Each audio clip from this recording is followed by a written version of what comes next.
আসসালামু আলাইকুম আমার প্রিয় ভাই বোনেরা। তোমাদের সাথে শব্দের শ্রেণী বিভাগ নিয়ে কথা বলবো।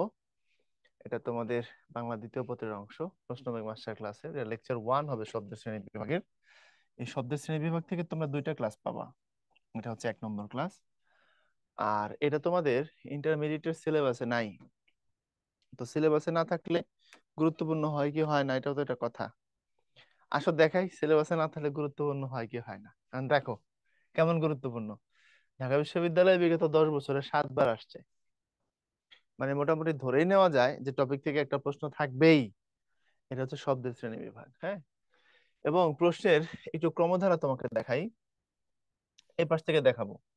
দেখো 23-24-এ আসছে, 22-23-এ আসছে। এর আগের বছরটা গ্যাপ ছিল, তারপরে 20-21-এ আসছে।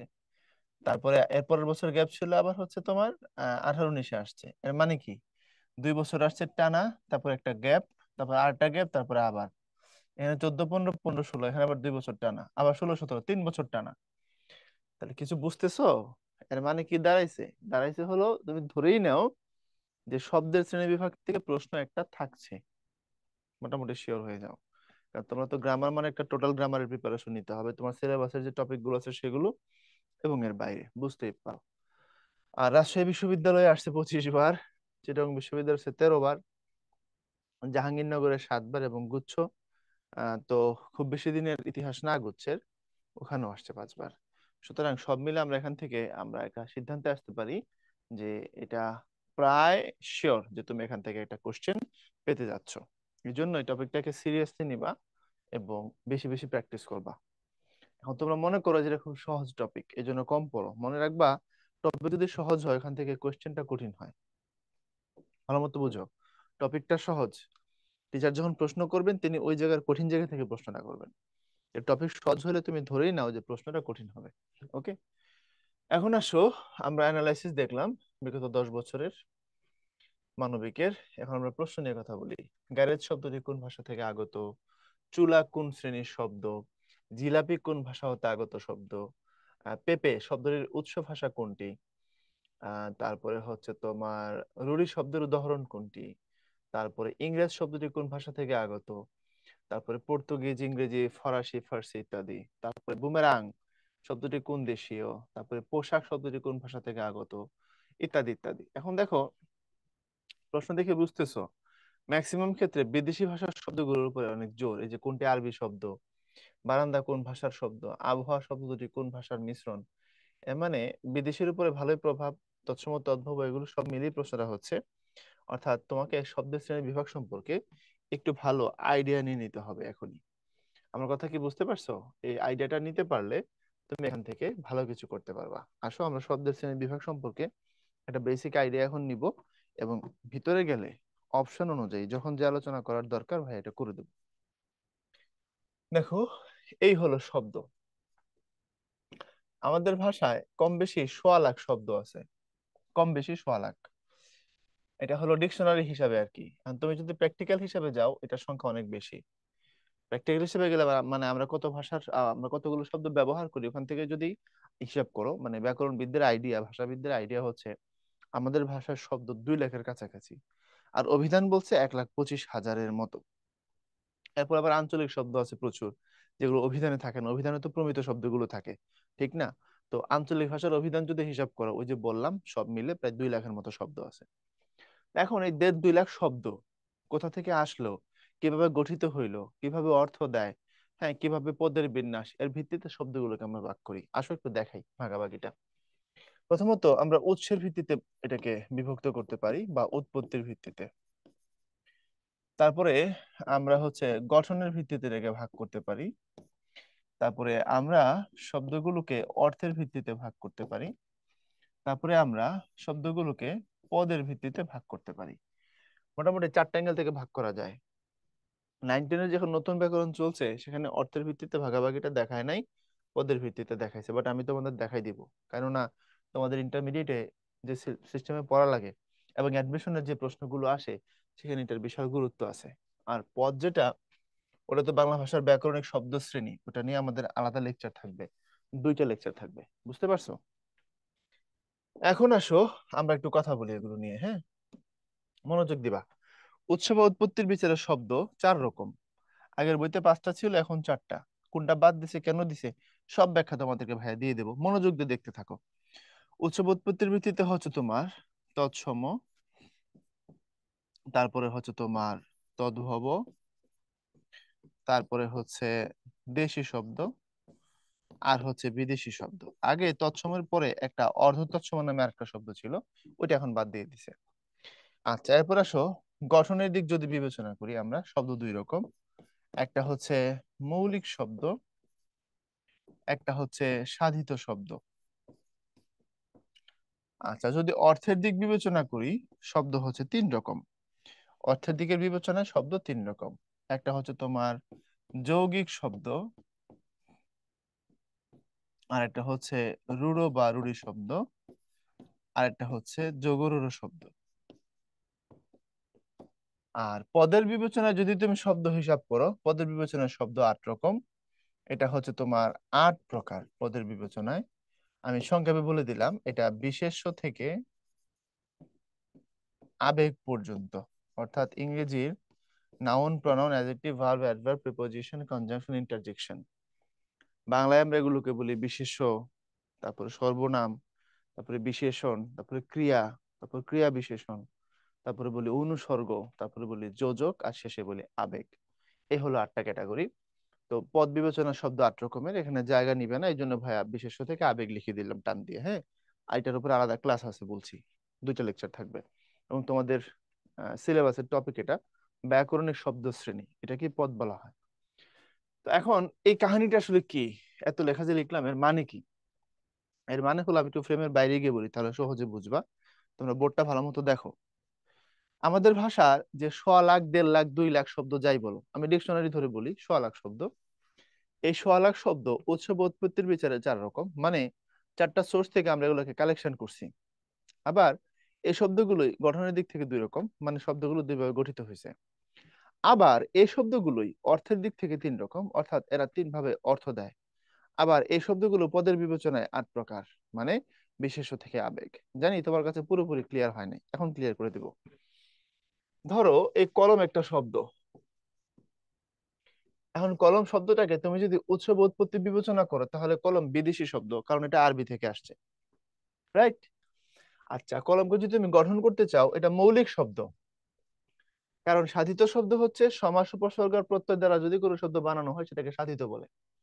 অর্থাৎ যে সকল শব্দগুলো সমাস দিয়ে বানানো, উপসর্গ দিয়ে বানানো অথবা প্রত্যয় দিয়ে বানানো, এগুলো সাধিত। এর বাইরে সমস্ত শব্দ মৌলিক। তো কলম শব্দের সমাস, উপসর্গ, প্রত্যয় না থাকার কারণে এটা মৌলিক হবে। এরপর আসো অর্থের দিক থেকে, যৌগিক, রূঢ়, যোগরূঢ়। এটা হবে যৌগিক শব্দ, কারণ যেটা বলে যদি সেটাই বোঝায়, সেটা যৌগিক হয়। যা বলে তাই বুঝাইলে সেটা যৌগিক হয়। আর একটা বলে আরেকটা বুঝাইলে সেগুলো হয় রূঢ় অথবা যোগরূঢ়ের মধ্যে পড়বে। ভাই ক্লিয়ার করে দেবো, চিন্তা করো না। আর কলমকে যদি পদের বিবেচনা করো, তাহলে কলম বিশেষ্য। তাহলে দেখো তো, এই কলমটা তুমি 4 ক্যাটাগরিতে ভাগ করতে পারো। অর্থাৎ কলমের পদ বিবেচনা করলে কলম নাউন বিশেষ্য, কলমের অর্থ বিবেচনা করলে কলম যৌগিক, কলমের গঠন বিবেচনা করলে এটা মৌলিক, কলমের উৎস বা উৎপত্তি বিবেচনা করলে এটা বিদেশি, আরবি ভাষা থেকে আসছে আমাদের ভাষায়। তাহলে তুমি বুঝতে পারলা যে এই উৎসের শব্দ আর গঠনের শব্দ আলাদা না। এরাই এরা, এরাই এরা, আবার এরাই এরা। বুঝছো? অর্থাৎ একটা শব্দকে এরকম আলাদা আলাদা ডাইমেনশনে ভাগ করা যায়, বিভিন্ন দিক থেকে দেখা যায়, এই আর কিছু না। বুঝছো ব্যাপারটা? তাহলে আমাদের 1,00,000 শব্দ 4টা সোর্স থেকে আসছে। আমাদের 1,00,000 শব্দ 2 ভাবে গঠিত। আমাদের 1,00,000 শব্দ 3 ভাবে অর্থ দেয়। আমাদের 1,00,000 শব্দ 8 লেভেলের পদে ভাগ করা যায়, এগুলোকে 8 রকমের পদে এগুলোকে ভাগ করা যায়। এই এখন এগুলোর ছোট ছোট সংজ্ঞার দরকার হবে ভিতরের দিকে যখন যাব। ভাইয়া যখন যেটা নিয়ে কথা বলবো, তখন সেটা বুঝাই দেবো, চিন্তার কোনো কারণ নাই। এখন সব একসাথে বুঝাইতে গেলে তোমার মাথা হ্যাং হয়ে যাবে। ঠিক আছে, চলো ভিতরের দিকে যাই আমরা। এখানে একটা প্রশ্ন ছিল, গ্যারেজ এই শব্দটি কোন ভাষা থেকে আসছে? গ্যারেজ আসছে ফরাসি ভাষা থেকে, এটা বিদেশি শব্দ। এখন বাংলা ভাষায় বিদেশি শব্দের বিশাল উৎস ভান্ডার আছে। তুমি এগুলোকে কেমনে মনে রাখবা, এটা নিয়ে অনেক ধরনের ভেজাল আছে। পোলাপাইন বুঝতে পারে না যে আমরা কেমনে মনে রাখবো। শব্দগুলো মনে রাখার সবচেয়ে বড় টুলস হচ্ছে এগুলোকে বারবার পড়া, কোন ক্ষেত্রে ব্যবহার হয় সেটার সাথে রিলেট করা। আর কোনো কোনো ক্ষেত্রে কিছু স্টোরি বিল্ড আপ করে তুমি যদি পড়তে পারো তোমার কিছু উপকার হবে। আমি ভাইয়া জায়গায় জায়গায় কিছু স্টোরি দিব। এখন ফরাসি আর ফার্সি, আরবি ফার্সি, ফরাসি ইংরেজি, এগুলো নিয়ে অনেকের ভেজাল, আসলে সেটা ক্লিয়ার করে দিচ্ছি। দেখো, মনে রাখো, এই ইংরেজি এটার খুব কাছাকাছি হচ্ছে ফরাসি। এই ফরাসি মানে হচ্ছে ফ্রেঞ্চ, এটা ফ্রান্সের ভাষা। যেমন ইংরেজিতে হচ্ছে রেস্টুরেন্ট, আমি বাংলায় লিখবো তাহলে সহজে বুঝতে পারবা। ইংরেজিতে বলা হয় রেস্টুরেন্ট, আর ফরাসি ভাষায় বলা হয় রেস্তোরাঁ। শব্দগুলোর মধ্যে, ফরাসি শব্দগুলোর মধ্যে কিছুটা ইংরেজি ভাইব আছে। যেমন গ্যারেজ, গাড়ি কোথায় রাখি আমরা? গ্যারেজে রাখি, ঠিক না? তাহলে দেখো গ্যারেজ শব্দটার মধ্যে কিছুটা ইংরেজি ভাইব আছে। আচ্ছা, পরের অংশটা খেয়াল করো, যেটা আরবি, এটার খুব কাছাকাছি হচ্ছে ফার্সি। এই ফার্সি হচ্ছে ইরানের ভাষা, তাইলে আরবির ভাইব থাকবে ফার্সির মধ্যে। আরবির ভাইব কোথায় থাকবে? ফার্সির মধ্যে থাকবে। যেমন আরবিতে আমরা বলি হচ্ছে মালাইকা, আর ফার্সিতে বলি হচ্ছে ফেরেশতা। খেয়াল করে দেখো, আরবিতে বলি হচ্ছে সালাত, আর এখানে এসে বলি হচ্ছে নামাজ। আরবিতে বলি হচ্ছে সাওম, আর এখানে এসে বলি হচ্ছে রোজা। এখন তুমি হয়তো তোমাদের মাথায় তো অনেক নানান ধরনের প্রশ্ন করে বলবা যে ভাইয়া রেস্টুরেন্ট উচ্চারণ করা আর রেস্তোরাঁ উচ্চারণ করা, এটা উচ্চারণগত দিক থেকে ভাইব আছে, এখানে উচ্চারণগত দিক থেকে ভাইব নেই। আমানতু বিল্লাহি ওয়া মালাইকাতিহি ওয়া কুতুবিহি ওয়া রুসুলিহি, আমি ঈমান আনলাম আল্লাহর উপরে, ফেরেশতাকুলের উপরে, আসমানি কিতাব সমূহের উপরে। এভাবে আমরা কি করি? ইমানে মুফাসসাল পড়ি। আমানতু বিল্লাহ, আমি ঈমান আনলাম আল্লাহর উপরে, ওয়া মালাইকাতিহি, ফেরেশতাকুলের উপরে। তো এই যে সরাসরি উচ্চারণগত দিকে অথবা শব্দগুলো দেখতে কাছাকাছি লেভেলের না হলেও, তুমি খেয়াল করে দেখো তো আরবি শব্দগুলোর সাথে ফার্সি শব্দগুলোর একটা সম্পর্ক আছে না? ধর্ম বা প্রশাসনিক শব্দের দিক থেকে আমরা প্রচুর পরিমাণে ধর্মীয় পরিভাষায় ফার্সি শব্দ ব্যবহার করি কি করি না? এই দিক থেকে ভাইয়া বলছি যে আরবি আর ফার্সির মধ্যে কাছাকাছি লেভেলের ভাইব পাবা। শব্দগুলো দেখতে একই রকম হবে না, উচ্চারণটা একই টাইপের হবে না, বাট ভাইব আছে। কিন্তু এখানে তুমি একই টাইপের পাবা, এটার বড় কারণও আছে। কাছাকাছি দেশ, উচ্চারণ, এটা ইংরেজিতে মডিফাই হয়ে এটা হয়ে গেছে। হ্যাঁ ঠিক আছে, ফার্সি শব্দটা আরবি বর্ণমালাতে লেখা হয়, ফার্সি ভাষাটা যেভাবে ফরাসি বা ফ্রান্সের ভাষাটা ইংরেজি বর্ণমালা লেখা হয়, কিন্তু তাদের মধ্যে ভাইবটা কাছাকাছি লেভেলের উচ্চারণগত, বাট এখানে একটু কম। এটা মাথায় রেখো। এই গ্যারেজ, এই শব্দটা দেখতে কিছুটা ইংরেজি ইংরেজি মনে হয়, এবং এটা ইংরেজির ভাইবে, এটা হচ্ছে ফরাসি বা ফ্রেঞ্চ ভাষার শব্দ, মাথায় রাখবা। এরপরে আসো চুলা। কোন শ্রেণীর শব্দ? চুলা হচ্ছে দেশি শব্দ। তো দেশি শব্দ উৎসের বিবেচনায় একটা ক্যাটাগরি। এখন কথা হচ্ছে দেশি শব্দ বলতে আসলে কি মিন করে। চলো দেখাই দেশি শব্দ বলতে আসলে কি মিন করে। মনে রাখো, এই যে তদ্ভব অর্ধ তৎসম দেশি বিদেশি একটু বলে দেই না, একটু এই জায়গাটা ক্লিয়ার করে দেই, নাহলে তোমার কাছে এটা ক্লিয়ার হবে না। এই যে তৎসম যেটা, দেখো উপর থেকে দেখো, তৎসম বলছিলাম জায়গায় জায়গায় প্রয়োজনে দেখাই দিব। তৎসম মানে হচ্ছে সংস্কৃত থেকে, সংস্কৃত থেকে বাংলায় হুবহু আগমনকারী শব্দ। সংস্কৃত থেকে বাংলায় হুবহু আগমনকারী শব্দ, এটা যেটা, এটাকে বলা হয় তৎসম। এখন হুবহু আসছে মানে একেবারে চেঞ্জ হয় নাই, বা ওখানে যে রূপে ছিল এখানে এই রূপে আছে। যেমন ধরো চন্দ্র, তারপরে ধরো সূর্য, তারপরে ধরো হচ্ছে গ্রহ, তারপরে যেমন ধরো নক্ষত্র, এগুলো যেমন ছিল সংস্কৃতে ঠিক এমন রূপে আছে বাংলাতে। এরপরে অর্ধ তৎসম, যেটা নিয়ে তখন ধরে কথা হচ্ছে। 9-10 বইতে, নতুন বইতে এটা বাদ দিয়ে দিছে, কিন্তু রাজশাহী ইউনিভার্সিটিতে প্রশ্ন করার সময় এটাকে অপশনে রাখছে, এবং বিশ্ববিদ্যালয়গুলো এটাকে এখন পর্যন্ত বিবেচনায় রাখে। এখন তৎসম শব্দ যদি হুবহু হয়, সংস্কৃত থেকে যদি একদম একই টাইপের হয়ে থাকে, অর্থাৎ সংস্কৃত ভাষায় চন্দ্র বলা হয়, আমরা এখনো চন্দ্রই বলি। সংস্কৃত সূর্য, আমরা সূর্যই বলি। ওখানে গ্রহ নক্ষত্র, আমরা গ্রহ নক্ষত্রই বলি, সেম। এখন এটা হুবহু মানে কি বলতো? কত পার্সেন্ট মিল আছে? হুবহু মানে হচ্ছে 100% মিল আছে। আর অর্ধ তৎসম মানে এবার কত পার্সেন্ট মিল থাকবে? কমন সেন্স কি বলে বলো?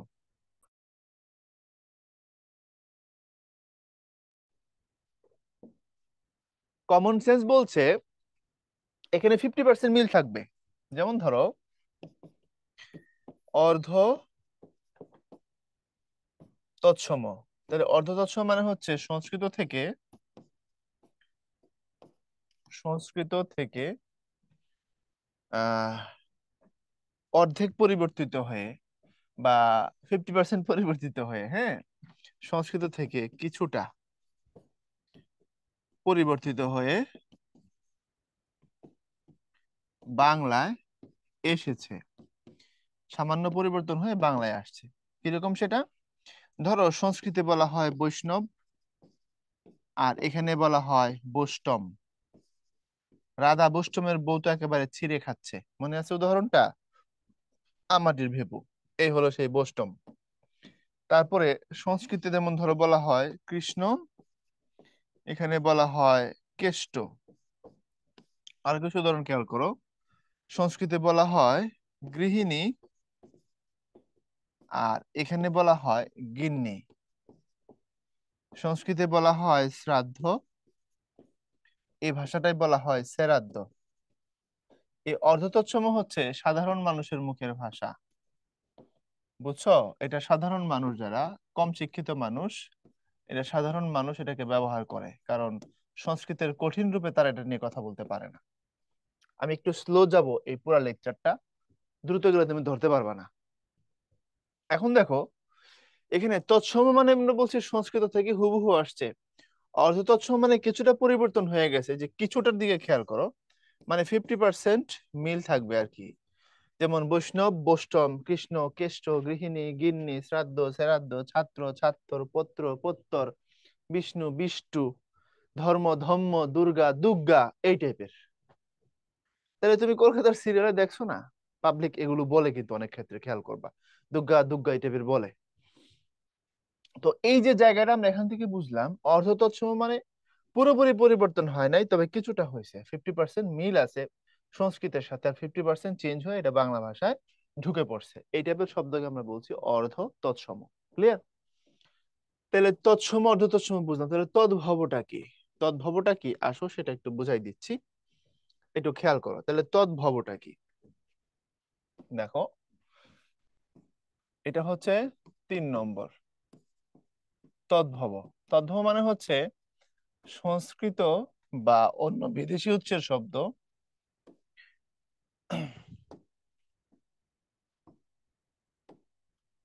সংস্কৃত বা বিদেশি উৎস থেকে, এখানে দুইটা কথা যোগ হবে, বিদেশি যোগ হয়ে গেছে, সংস্কৃত বা বিদেশি উৎস থেকে পুরোপুরি পুরোপুরি পরিবর্তিত হয়ে বাংলায় আগমনকারী শব্দ, বাংলায় আগমনকারী শব্দ। এখন দেখো তো, আমরা প্রথমবার কি বলছিলাম? আমরা বলছিলাম সংস্কৃত থেকে হুবহু বাংলায় আসছে, একই রকমের, কোনো চেঞ্জ নাই, যেমন ছিল সংস্কৃতে তেমনি আমার বাংলায়। তারপরে অর্ধ তৎসমের মধ্যে বলছি অর্ধেক পরিবর্তন হয়েছে, আর এখানে আসা কি বলছি? এখানে বলছি পুরোপুরি পরিবর্তন হয়েছে। তাহলে এই তিনটা কথা যদি বুঝতে না পারো, এই ক্লাস কোনোদিন ধরতে পারবা না। দেখো, এই চুলা, এটাকে বলছি দেশি, এর মানে আমরা এখনো দেশির মধ্যে যাই নাই। তাহলে তৎসমকে বলছি হুবহু, অর্ধ তৎসমকে বলছি 50%, আর তদ্ভবকে বলছি পুরোপুরি চেঞ্জ হয়ে বাংলা ভাষায় আসছে। তাহলে পুরোপুরি চেঞ্জ হয়ে গেছে মানে অনেক চেঞ্জ হয়ে গেছে, তাই না? ও স্লাইডটা জিলাপির পরে চলে গেছে, আচ্ছা অসুবিধা নেই, এখান থেকে মিলাই নিও। তাহলে দেখো, এখন তদ্ভব সংস্কৃত বা বিদেশি উৎস থেকে পুরোপুরি চেঞ্জ হয়ে গেছে, যেমন এখানে ছিল এখানে এমন আর নাই, শতভাগ পরিবর্তন হয়েছে। কিভাবে শতভাগ পরিবর্তন হয়েছে একটু দেখো, এখানে থাকবে কিছু তৎসম শব্দ, এখানে থাকবে কিছু প্রাকৃত শব্দ, আর এখানে থাকবে কিছু তদ্ভব শব্দ। ভালো মতো খেয়াল করো, ঠিক আছে? আমি এই তিনটা ক্যাটাগরিতে তোমাকে দেখাই দিচ্ছি। এখন এই তৎসম শব্দটা অর্ধ তৎসম না বলে কেন প্রাকৃত বললাম, এটাও একটা কোশ্চেন। তদ্ভব তো বুঝতে পারছি, তোমরা না এটা মনে করতে যে তৎসম প্রাকৃত কেন ভাইয়া, তৎসম অর্ধ তৎসম তারপর না তদ্ভব হবে, মাঝখানে অর্ধ তৎসম না বলে প্রাকৃত কেন বললেন? এটা বলার কারণ কি? এটা বলার বহুত কারণ আছে, বুঝাবো। দেখো, এখানে তৎসম যেটা চন্দ্র, এখানে এসে সেটা চন্দ্র, আর এখানে এসে সেটা হয়ে যাবে চাঁদ। এরপরে তৎসমের মধ্যে যেটা হচ্ছে তোমার হস্ত, তৎসম ভাষায় যেটা হচ্ছে তোমার সংস্কৃতে হস্ত, এটা এখানে এসে হবে হথ্য, আর এখানে হবে হাত। একটু মনোযোগ দিয়ে দেখতে হবে, এই জায়গাটা আমি আবারও বলে দিচ্ছি, এই ডাইভারশনটা বোঝা খুব সহজ কিছু না, তুমি এটা একবারে যে বুঝে ফেলবা এমন কিছু না।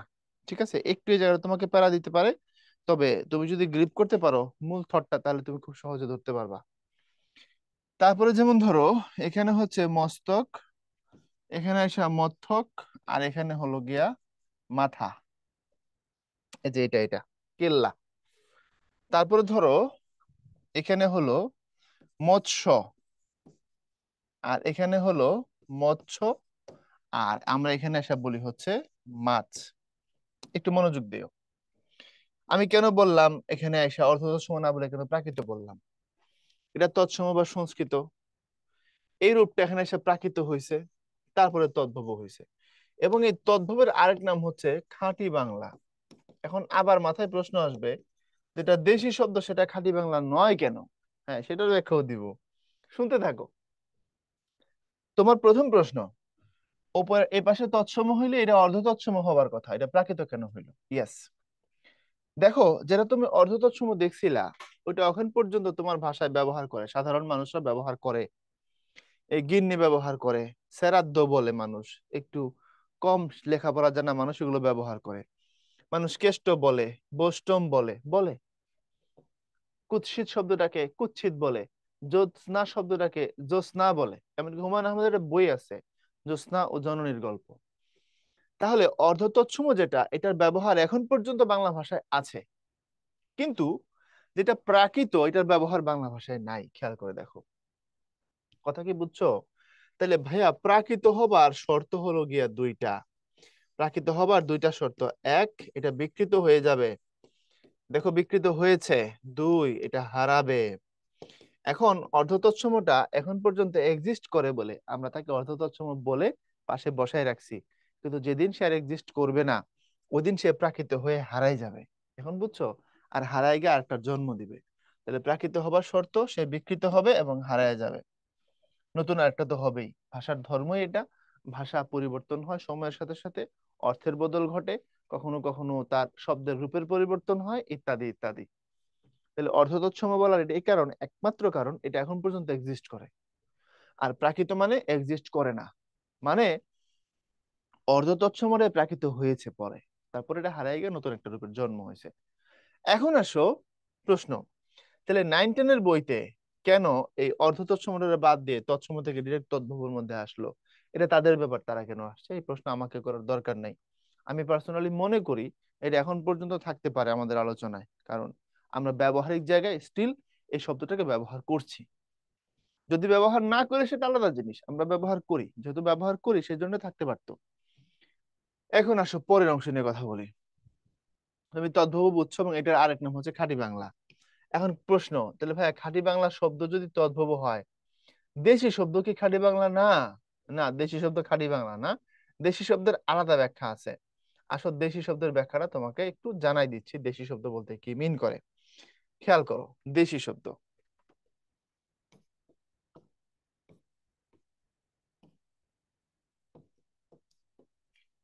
এই হলো আর্য জাতি, আর হলো অনার্য জাতি, সমান সমান হলো বাঙালি। তা আর্য অনার্য মিলে বাঙালি হয়েছে। আচ্ছা, বাঙালির মধ্যে আর্যদের ব্লাড আছে ধরো সর্বোচ্চ 5%, আর অনার্যদের ব্লাড তাহলে 95%, ইকুয়াল টু বাঙালি একটা সংকর জাতি, অনেক জাতির মিশ্রণ আমাদের মধ্যে আছে। দেখবা অলমোস্ট সব চাইনিজ দেখতে একরকম, সব ইংরেজ ইংরেজ একরকম, সব ডাচ একরকম, সব নিগ্রো সবাই কালো, সবারই চুল এক টাইপের, সবারই নাক বোঁচা, সবারই ঠোঁট রেল লাইনের মতো। কিন্তু বাঙালি দেখো এক একটা এক এক ক্যাটাগরির। কারণ কি, এগুলার বীজে অনেক বীজের মিশ্রণ আছে। এটা সত্যি কথা। এই আর্য জাতিটা ইরান বা ককেশাস পর্বতমালার এলাকা থেকে বাংলাদেশ বা ভারত এই এলাকায় আসছিল বহু বছর আগে।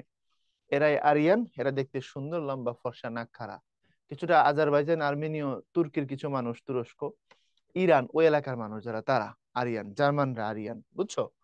এরা আমাদের এলাকায় আসছিল, এরাই আর্য। এবং আর্য ঋষিগণ যারা হচ্ছে তোমার অগ্নিপূজক ছিল, তারাই প্রকৃতপক্ষে হিন্দু বা সনাতন ধর্মের প্রবক্তা বা প্রবর্তনকারী। হ্যাঁ। এবং অনার্য মানে হচ্ছে আর্যরা আসার আগে থেকে ভারতীয় ভূখণ্ডে অনেকগুলো জাতি বসবাস করত আর্যদের আগে থেকেই। এরা কারা? এরা হচ্ছে অস্ট্রিক, দ্রাবিড়, ভর্চিনীয়, কোলভিল, গারো, মুন্ডা, অনেকগুলো জাতি অনার্য। আমাদের মধ্যে অনার্যদের ব্লাড বেশি, ইনফ্যাক্ট আমাদেরকে অনেকে অনার্য জাতীয় বলে। তো অনার্য কারা একটু চিনে নাও। অনার্য মানে হচ্ছে অস্ট্রিক। এটা আমাদের বাঙালি জাতির প্রধান পূর্বপুরুষ। ওদের 60% বৈশিষ্ট্য আমাদের মধ্যে কমন আছে। তারপরে দ্রাবিড়, এরা দক্ষিণ ভারতীয় একটা জাতি। তারপরে হচ্ছে তোমার ভোট চিনিও। তারপরে হচ্ছে নেগ্রিটো, এরা হচ্ছে আদি আফ্রিকান, এরা কালো। আর ভর্চিনীয় মানে হচ্ছে আদি মঙ্গোলয়েড বা চাইনিজদের পূর্বপুরুষ। অনার্যদের এই প্রধান ধারা হচ্ছে চারটা। এর বাইরেও কোলভিল, গারো, মুন্ডা, হ্যাঁ, সেমিটিক নানান জাতি আছে, এমনকি সাঁওতালরা পর্যন্ত আমাদের পূর্বপুরুষদের মধ্যে পড়ে, বুঝছো, অনার্য হিসেবে। এই সব কিছু মিলে আজকে থেকে কম বেশি 1,500 থেকে 2,000 বছর আগে একটা নতুন জাতিসত্তার তৈরি হয়েছে। এই নতুন জাতিসত্তার নামই হচ্ছে বাঙালি, আমরা যারা আর কি। তাহলে আমাদের পূর্বপুরুষের মধ্যে আর্য একটা ধারা, অনার্য একটা ধারা। অনার্য বলতে প্রধান ধারা চারটা, অপ্রধান ধারা ধরো আরো পাঁচটা, প্রায় 8-10টা। এরকম 10, 12, 14টা জাতি মিলে নতুন জাতির নাম বাঙালি। এবার বুঝছো? আসো তাইলে, এখন তোমার এত হিস্ট্রিতে এত পেছনে কেন নিলাম? নিলাম এই কারণে, এই দেশি শব্দ মূলত মূলত হচ্ছে অনার্যদের ভাষা। দেশি শব্দ মূলত এই অনার্যদের ভাষা। এখন অনার্য বলতে যত জাতিকে মিন করে, সব জাতির ভাষাকে একসাথে দেশি শব্দ বলে। তাইলে অনার্য তো একটা জাতি না। একটা জাতি না। তাহলে দেশি শব্দ কি একটা জাতির ভাষা? একটা জাতির ভাষা না। ক্লিয়ার এবার? তাহলে অনার্য জাতি বলতে যেমন অনেকগুলো জাতিকে মিন করে, দেশি শব্দ বলতেও অনেকগুলো ভাষার শব্দকে মিন করে। অর্থাৎ আলাদা আলাদা জাতির আলাদা আলাদা ভাষা ছিল, এই সবগুলোকে একত্র করে আমরা বলছি দেশি শব্দ। দেশি বলছে এই কারণে, আমাদের দেশের পূর্বপুরুষের শব্দ এগুলো। তাহলে দেশি শব্দের সংজ্ঞা কি বলবা? বলবা বাঙালি জাতির অনার্য পূর্বপুরুষের ভাষা। বুঝছো? লিখে দিচ্ছি, দেখো। বাঙালি জাতির কার ভাষা বলো? অনার্য পূর্বপুরুষের ভাষা।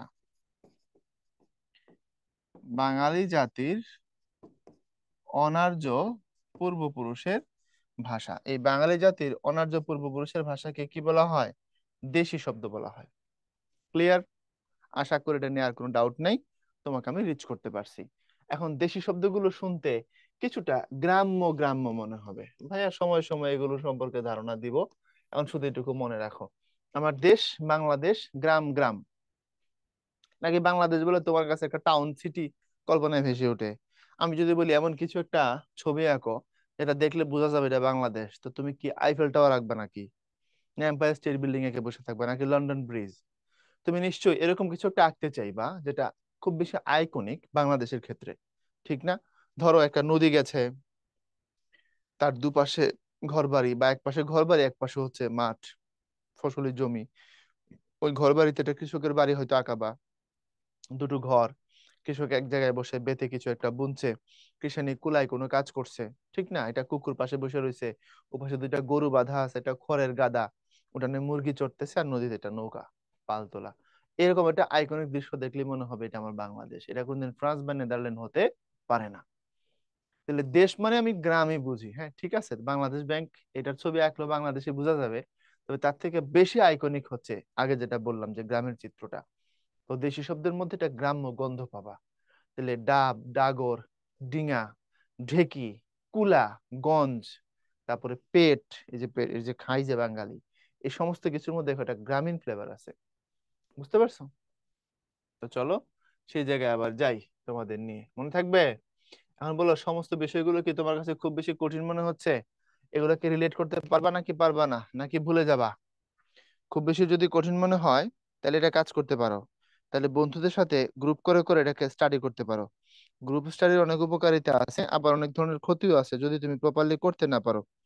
প্রপারলি করা বলতে আমি বোঝাচ্ছি এটাই, অনেক সময় হয় যে বন্ধুরা আড্ডা দিতে বসা, পড়তে বসে আড্ডা দেওয়া সব নষ্ট করে, এটা করবা না। আহ 5-7 জন বন্ধু মিলে, 5 জন বা 6 জন, এর বেশি না, 7 জনও বেশি হয়ে যায়।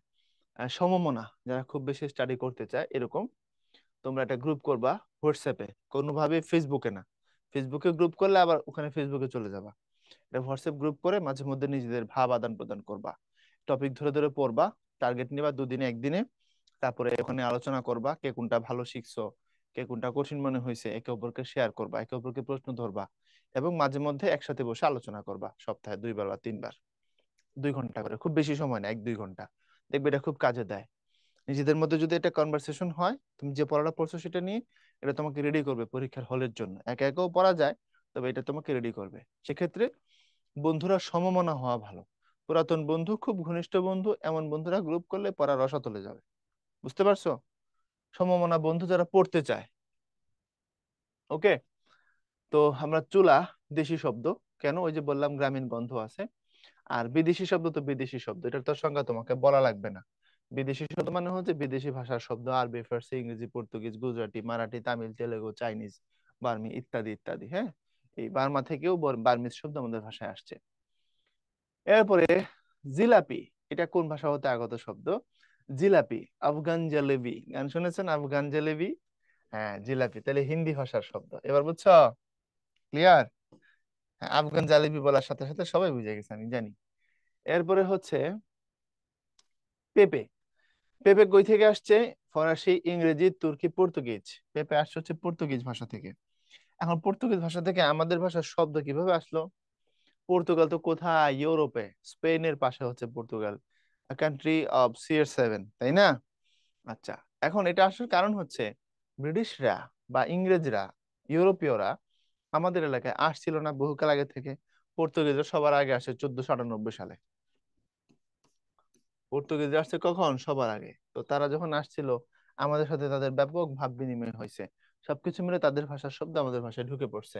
এই পর্তুগিজ পেঁপে শব্দ, কি বলে, পেঁপেটা পর্তুগিজ শব্দ, পর্তুগিজ পেঁপে শব্দ বলে ফেলছিলাম না? আচ্ছা, এখন পর্তুগিজ শব্দটা মনে রাখার একটা তোমাদের একটা টুলস বলি, কিভাবে মনে রাখতে পারো, এটা মনে রাখার টুলস নাও। পর্তুগিজ শব্দ, গির্জার পাদ্রীটি আনারস, পাউরুটি, পেয়ারা ও পেঁপে বালতিতে ভরে, বালতিতে ভরে গুদামের আলমারিতে রেখে, গুদামের আলমারিতে রেখে তালা মেরে চাবি নিয়ে চলে গেল। গুদামের আলমারিতে রেখে তালা মেরে চাবি নিয়ে কি করছে? চলে গেল। এখন বাংলাদেশ চুরি হবে 100% শিওর। লেখো, কিছুক্ষণ পর জানালা দিয়ে চোর ঢুকে, কে ঢুকছে? চোর ঢুকছে। চোর ঢুকে আলপিন দিয়ে তালা খুলে, আলপিন দিয়ে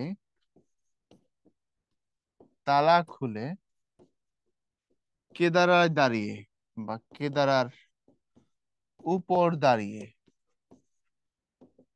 দাঁড়িয়ে তা চুরি করলো। এই হলো একটা স্টোরি। কিভাবে মনে রাখবা? দেখো, গির্জা হচ্ছে খ্রিস্টানরা যেখানে প্রার্থনা করে, আমাদের মুসলমানদের যেমন মসজিদ, হিন্দুদের যেমন মন্দির, খ্রিস্টানদের হচ্ছে গির্জা। ওখানে আমাদের মুসলমানদের ইমাম সাহেব থাকে না, ইয়েতে মসজিদে থাকে না, ওনাদের হচ্ছে পাদ্রী থাকে বা ফাদার। তো গির্জার পাদ্রী আনারস, পাউরুটি, পেয়ারা, পেঁপে বালতিতে ভরছে, ভরে গুদামের আলমারিতে নিয়ে রাখছে, রেখা তালা মেরে চাবি নিয়ে চলে গেছে। কিছুক্ষণ পর জানালা দিয়ে ওখানে চোর ঢুকে পড়ছে, এবং সেটা চোরে গিয়ে আলপিন দিয়ে তালা খুলছে এবং কেদারের উপর দাঁড়িয়ে সেটা চুরি করে ফেলছে।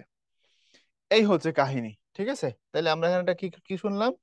একটা চুরির গল্প শুনলাম। একটা কিসের গল্প শুনলাম? চুরির গল্প শুনলাম।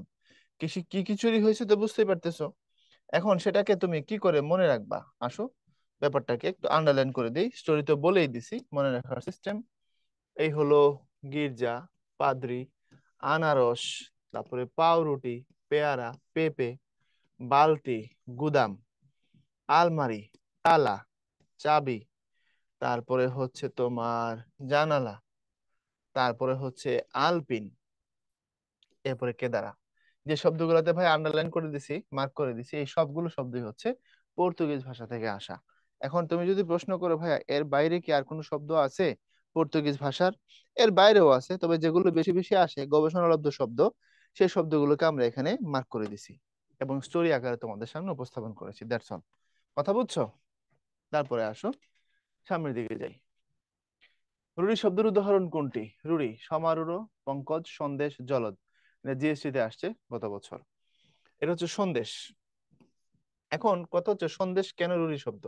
রুড়ি বলতে আসলে কি মিন করে? আসো এটা আবার বুঝাই দিচ্ছি।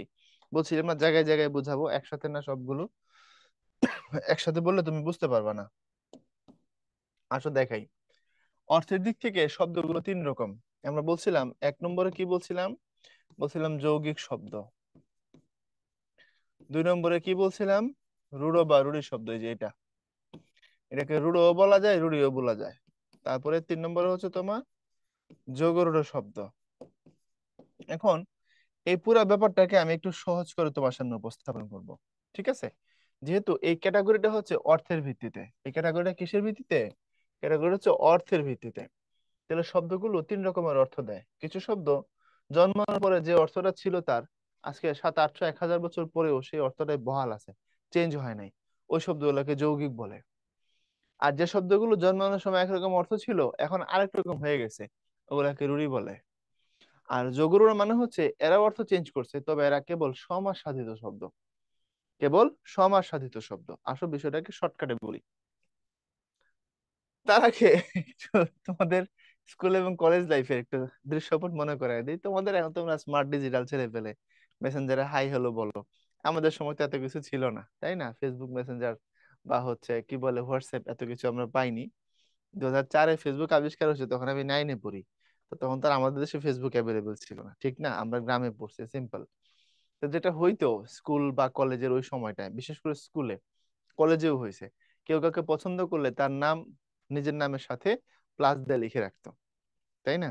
যেমন ধরো লাইলা প্লাস মজনু, এই টাইপের। হ্যাঁ, তো ধরো একজনের নাম হচ্ছে মজনু, সে লিখছে প্লাস লাইলা, এম প্লাস এল দিয়ে, তারপর ধরো এরকম করে কি করতো, এরকম পান পাতা আঁকাইতো। পান পাতা আঁকায় আবার কি করতো, তীর মারতো। তোমরা এরকম দেখছো কি? এটার একটা বাঙালির কাছে একটা আবহ, মানে যে এগুলো ঝরে ঝরে পড়ছে এগুলো রক্ত, যাই হোক, এটার নাকি অনেক লেভেলের মিনিং আছে। তো বাঙালির একটা আবহমান আবেগ এই পান পাতার ভিতরে নিজের নাম লেখা, এবং সে যাকে পছন্দ করে তার প্রিয়জনের নাম লেখা।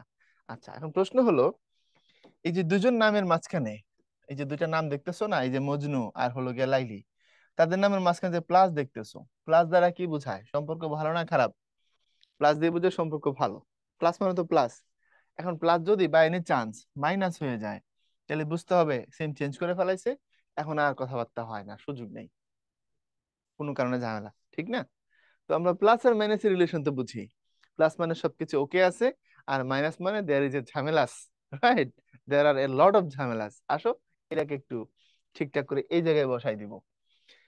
তাহলে যৌগিক শব্দ মানে হচ্ছে শব্দটার উৎপত্তিগত অর্থ আর ব্যবহারিক অর্থের মধ্যে হচ্ছে প্লাস।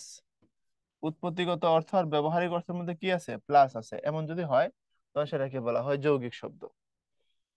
আর যদি এমন হয় শব্দটার উৎপত্তিগত অর্থ মাইনাস ব্যবহারিক অর্থ, তখন বুঝতে হবে এটা হচ্ছে রূঢ়ি শব্দ।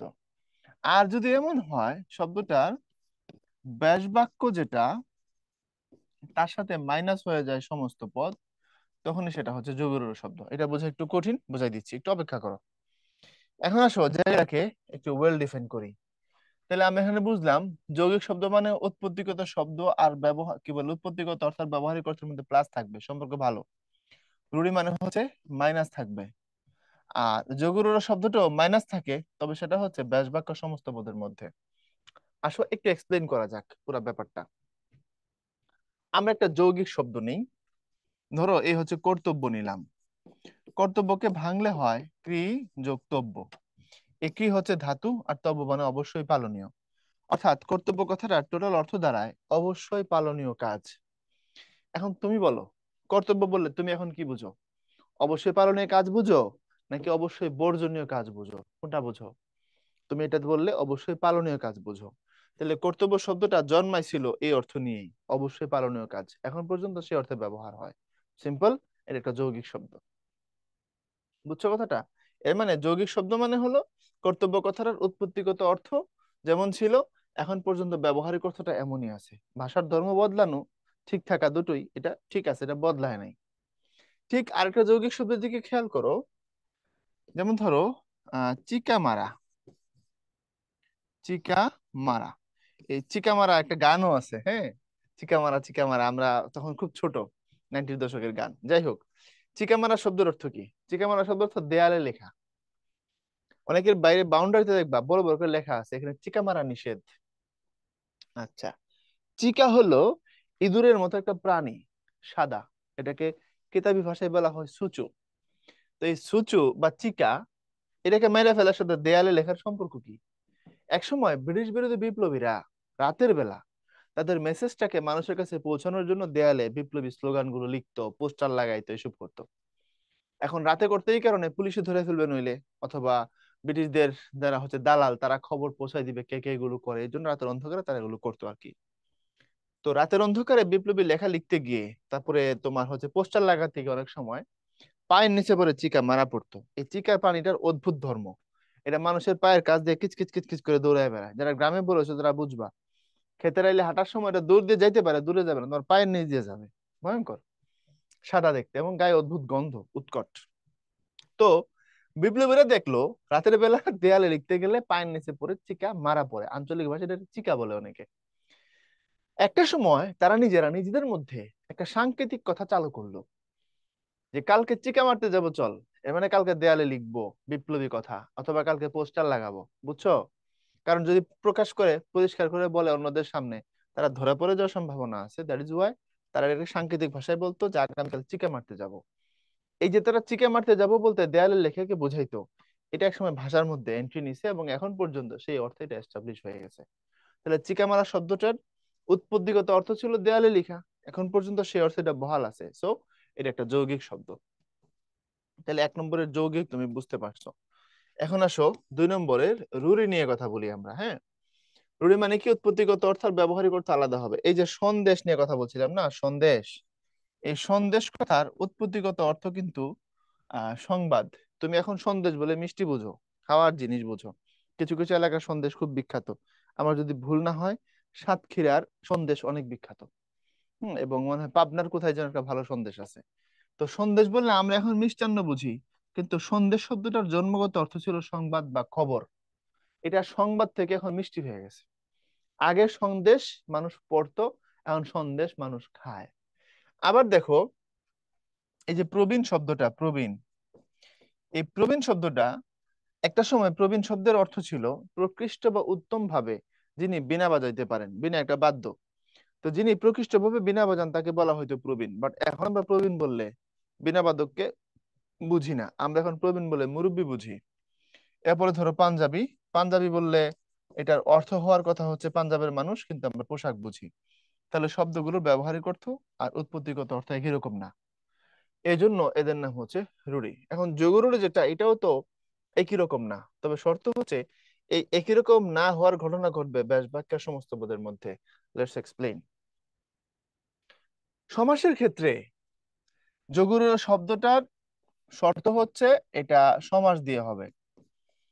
যোগরূঢ় শব্দের গঠন হবে সমাস দিয়ে, অন্য কোনো সিস্টেমে হবে না। রূঢ় শব্দগুলো প্রকৃতি প্রত্যয় হয় নরমালি, আর এটা হবে সমাস দিয়ে। তো সমাসসাধিত শব্দের ক্ষেত্রে যোগরূঢ় কথাটা প্রযোজ্য। এখন সমাস আমরা নরমালি ব্যাস বাক্য সমস্ত পদের অর্থ একই রকম দেখি। তোমাদেরকে মনে হয় সমাস আর সন্ধির পার্থক্য বুঝাইতে গিয়ে ভাইয়া কিছু কিছু আলোচনা করেছি আগে লেকচারের মধ্যে। যেমন ধরো, এই শিক্ষা বিষয়ক মন্ত্রী, এটারই সমস্ত পদ হচ্ছে শিক্ষামন্ত্রী। অথবা ঘরে আশ্রিত জামাই, এটাকে কি বলা হয়? এটাকেই বলা হয় ঘর জামাই। তখন ব্যাখ্যাটা কি তাইলে? এটা একটু কঠিন আছে, জায়গাটা মনোযোগ দিয়ে বোঝা লাগবে, আগে কয়ে দিলাম, তাকায় থাকলে বুঝবা না। এই যে ব্যাস বাক্যটা ঘরে আশ্রিত জামাই আর শিক্ষা বিষয়ক মন্ত্রী, এখানে যে অর্থটা এটাই কিন্তু এখানে প্রকাশ পাইছে, খেয়াল করে দেখো।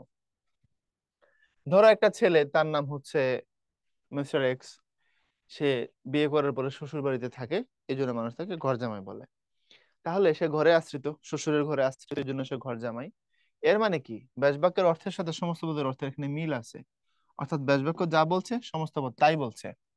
শুধু তুমি বাক্যে না বলে পদে বলছো।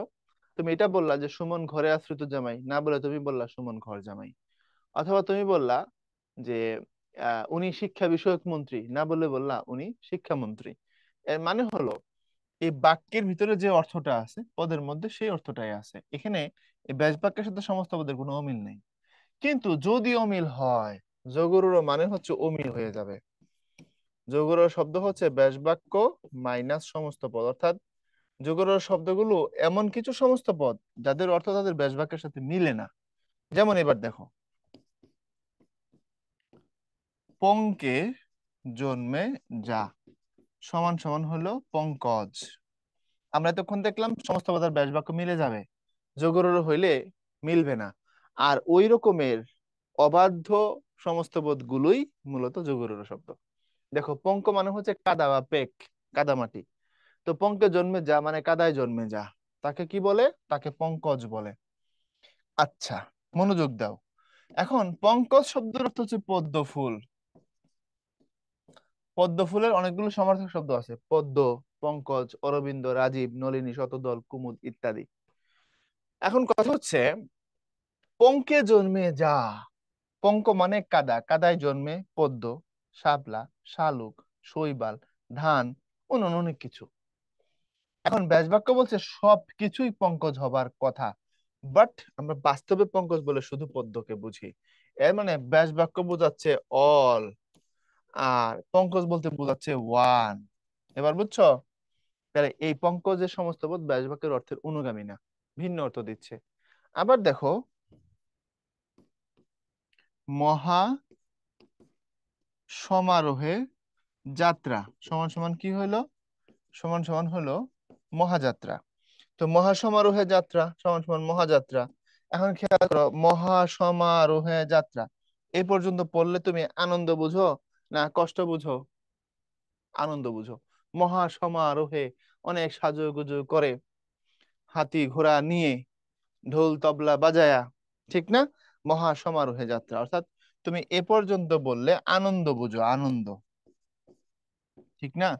আর মহাযাত্রা বললে, এই মহাযাত্রা সুদের শব্দটা দ্বারা বোঝায় মৃত্যু যাত্রা, অন্তিম যাত্রা, এমন দিকে যাত্রা যেখান থেকে আর মানুষ ফিরে আসে না। তাহলে দেখো, মহা সমারোহে যাত্রা ব্যাস বাক্য দিচ্ছে আনন্দের অর্থ, আর সমস্ত পদ দিচ্ছে মৃত্যু যাত্রা বা বেদনার যাত্রা। এর মানে এটা ব্যাস বাক্যের সাথে সমস্ত পদের অর্থের কোনো মিল রাখে না। এই জন্য বলছি ব্যাস বাক্য মাইনাস সমস্ত পদ। অর্থাৎ এই জাতীয় কিছু সমস্ত পদকেই যোগরূঢ় শব্দ বলে, যারা তাদের ব্যাস বাক্যের অর্থের সাথে অর্থের মিল রাখে না। বইয়ে বলছে যোগরূঢ় শব্দ সমাসসাধিত এমন কতগুলো পদ যেগুলোর অর্থ তাদের ব্যাস বাক্যের অর্থের অনুগামী নয়। ওই কথাটাই আমি এরকম করে বললাম আর কি, যে যোগরূঢ় শব্দগুলো নর্মালি সমাস দ্বারা তৈরি হয়, কিন্তু সমাসের ধর্ম হলো এই শব্দগুলোর সাথে সমস্ত পদের সাথে ব্যাস বাক্যের অর্থের মিল থাকবে। কিন্তু এখানে আমরা দেখি ব্যাস বাক্যের সাথে এই সমস্ত পদগুলোর অর্থের মিল থাকে না। দ্যাটস ইট, এই ছিল কথা। বুঝছো? এখন আসো, আমরা কথা বলছিলাম সন্দেশ নিয়ে। এখন আমরা খুব দ্রুত আগাইতে পারবো। হ্যাঁ, ইংরেজ শব্দটি কোন ভাষা থেকে আসছে? ইংরেজ বিদেশি ভাষার শব্দ, এবং ইংরেজ একটা পর্তুগিজ শব্দ। ঠিক আছে, ইংলিশ জাতিগতভাবে, আর আমরা বলি ইংরেজ, এটা পর্তুগিজ শব্দ। বুমেরাং শব্দটি কোন দেশীয়? জাপানিজ, পর্তুগিজ, অস্ট্রেলীয়, চৈনিক? এটা হচ্ছে অস্ট্রেলীয় শব্দটা, বুমেরাং। বুমেরাং এক ধরনের অস্ত্র, এটা ছুঁড়ে মারলে লক্ষ্যে হিট করে আবার নিজের দিকে ফিরে আসে। আমরা ওই সময় বলি না, তার এই সিদ্ধান্তটা বুমেরাং হয়েছে, মানে সে নিছিল এক জন্য, আবার তার নিজের দিকে সেটা এফেক্ট করছে, এই জন্য বলে হচ্ছে বুমেরাং হয়। এটা দিয়ে আগে হচ্ছে তোমার আহ, সম্ভবত শিকার ধরা হইতো, শিকারকে হিট করে আবার নিজের হাতে ফিরে চলে আসতো। পোশাক শব্দটি কোন ভাষা থেকে আসছে? ইংরেজি, ফরাসি, ফার্সি, পর্তুগিজ? এটা হচ্ছে ফার্সি ভাষা থেকে আসা শব্দ, পোশাক, জামা কাপড়। জাদ্রেল এই শব্দটি কোন ভাষা থেকে আগত? ইংরেজি আছে, পর্তুগিজ আছে, তুর্কি আছে, ফার্সি আছে। এটা ইংরেজি থেকে আসছে, এটার উৎস ভাষা হচ্ছে ইংরেজি। ওখানে জেনারেল, ওখান থেকে এখন এটা শব্দটা হয়ে গেছে জাদ্রেল। কোনটি দেশি শব্দ নয়? ঢেকি, ঘুড়ি, গরিব, ডিঙি? গরিব এটা দেশি শব্দ না, এটা আরবি শব্দ। আর ঢেকি, ঘুড়ি, ডিঙি এগুলো সবগুলো দেশি শব্দ। দেশি শব্দ বলতে আমরা কেমন ফ্লেভার পাই বলছিলাম, দেশি শব্দ মানে এটা গ্রাম্য ফ্লেভার থাকে এমনটা বলছিলাম। যেমন ধরো, এক খোকা বিয়ে করতে যাবে, বুঝছো? এক খোকা বিয়ে করবে, কাকে করবে? খুকিকে বিয়ে করবে। তো এখানে খোকা পণ দিবে হচ্ছে 20 টাকা। বিয়ে করার সময় সে পণ দিবে খুকিকে, কারণ সাধারণত মেয়েদেরকে টাকা দিয়ে বিয়ে করতে হয়, বাট আমরা উল্টা, আমরা কাবিনে বাকি রেখে দিই, এটা ঠিক না। তো সে কি করবে? 20 টাকা পণ দিবে, দিয়ে ইয়েকে খুকিকে বিয়ে করবে। তো বিয়েটা হবে হলো গঞ্জে। যাওয়ার সময় সে ঢোল বাজানোর লোক নিয়ে গেছে, বুঝছো? তারা ঢোল বাজাচ্ছে। খুকিকে গিফট করার জন্য ডাব নিয়ে গেছে, তো ঢোলের তালে খোকা নাচতে নাচতে পড়ে গেছে হচ্ছে ডোবার মধ্যে। তো ডুবাই পরে সারা শরীর ভিজায় উঠছে, উঠে গামছা দিয়ে তার শরীরটা সে মুছাইছে, মুছায়া সে উঠছে, উঠে তারপরে খুকিকে গিয়ে বিয়ে করছে। এটা স্টোরি, কিন্তু পুরো স্টোরি লিখতেছি না আমি, শব্দগুলো লিখতেছি, তাহলে তুমি রিলেট করতে পারো। খোকা খুকিকে বিয়ে করবে, 20 টাকা পণ দিয়ে বিয়ে হবে গঞ্জে, ঢোল নিয়ে গেছে সে, বুঝছো? ডাব নিয়ে গেছে তারা দেওয়ার জন্য, পড়ছে ডোবায়, গামছা দিয়ে সে গা মুছছে, মুছে এবার সে ডিঙি দিয়ে আস্তে আস্তে ওই নদী পার হয়ে গঞ্জে চলে গেছে, গিয়ে তাকে বিয়ে করছে, বিয়ে করে নিয়ে আসছে। তারপরে সংসার ভালো চলছে। খোকা পছন্দ করে ঝোল, কোন মাছের ঝোল? কই মাছের ঝোল। তারপরে পাবদা মাছের ঝোল খোকা পছন্দ করে। তারপরে চিংড়ি মাছের ঝোল খোকা পছন্দ করে। খোকা হচ্ছে ঝিঙে পছন্দ করে, এবং এগুলো খুকি তাকে মারাত্মক ভাবে খাওয়ায়। খোকা হচ্ছে পেট ভরে খায়, খোকা পেট ভরে পিঠা খায়। আর পিঠা কই থেকে বানায়? পিঠা বানায় হচ্ছে চুলা থেকে। এবং খুকি তাকে যে পিঠা বানায় খাওয়ায়, পেট ভরে খাওয়ায়, ওই যে পিঠা বানানোর জন্য চাল টাল পরিষ্কার করতে হয়, কি দিয়ে করে? কুলা দিয়ে করে। এভাবে আমরা দেখছি ঘরের দাওয়ায় বসে একদিন খোকা ইচ্ছা মতো খাচ্ছে। এর মানে তাদের মধ্যে ব্যাপক ভালো সম্পর্ক আছে, ঠিক না? সংসার খুব দারুণ চলছে। তো সংসার যদি দারুণ চলে, তার একটা সাইড ইফেক্ট আছে। সংসার দারুণ চলে কি আছে? সাইড ইফেক্ট আছে। আসলে সেই কি সাইড ইফেক্ট? একদিন খুকি বলল, ও আমার জান, তুমি বাজারে গেলে আমার জন্য আমড়া নিয়ে আসবা, আমার জন্য তুমি আমলকি নিয়ে আসবা, আমার জন্য তুমি তেঁতুল নিয়ে আসবা। যদি না আসো, তোমাকে আমি ঝাঁটার বাড়ি দেব। আমার জন্য তুমি কি আনবা? আমড়া আনবা, আমলকি আনবা, তেঁতুল আনবা। যদি না আনো, তাহলে তোমাকে আমি কি দিব? ঝাঁটার বাড়ি দিব। এখন মেয়েরা টক খাইতে চায়, কোন সময় চায়? পেটে বাচ্চা আসলে। বুঝতে পারছো? তো তার পেটে বাচ্চা আসছে, সিম্পল, নতুন অতিথি আসবে, এবং সে টক খাইতে চাইছে, এবং সে আমরা আমলকি তেঁতুল এগুলো নিয়ে এসে খাওয়াইছে। এবং আমরা কদিন পরে দেখছি সেটা বাস্তব, কারণ দাওয়ায় বারান্দায় দেখা গেছে একটা নেংটি পরা ছাও বসে বসে খোকার সাথে খাচ্ছে। বুঝছো কাহিনীটা? মনে থাকবে? অর্থাৎ তার একটা বাচ্চা হয়েছে। ছাও মানে বাচ্চা, নেংটি মানে হচ্ছে ছোট প্যান্ট। সহজে কেমনে বুঝাবো? প্যাম্পাস তো চিনো, প্যাম্পাস ওইটাই হচ্ছে ধরো নেংটি। ক্লিয়ার? তাহলে এখানে দেখো একটা গ্রামীণ শব্দের আলোকে একটা স্টোরি বিল্ড আপ করার সুযোগ আছে, তুমি চাইলে নিতে পারবা। খোকা খুকিকে 20 টাকা পণ দিয়ে গঞ্জে বিয়ে করছে, ঢোল বাজাইছে, ডাব নিয়ে গেছে, ডুবাই নাচতে নাচতে গিয়ে পড়ে গেছে, গামছায় গা মুছে ডিঙিতে করে গেছে, বিয়ে হয়েছে।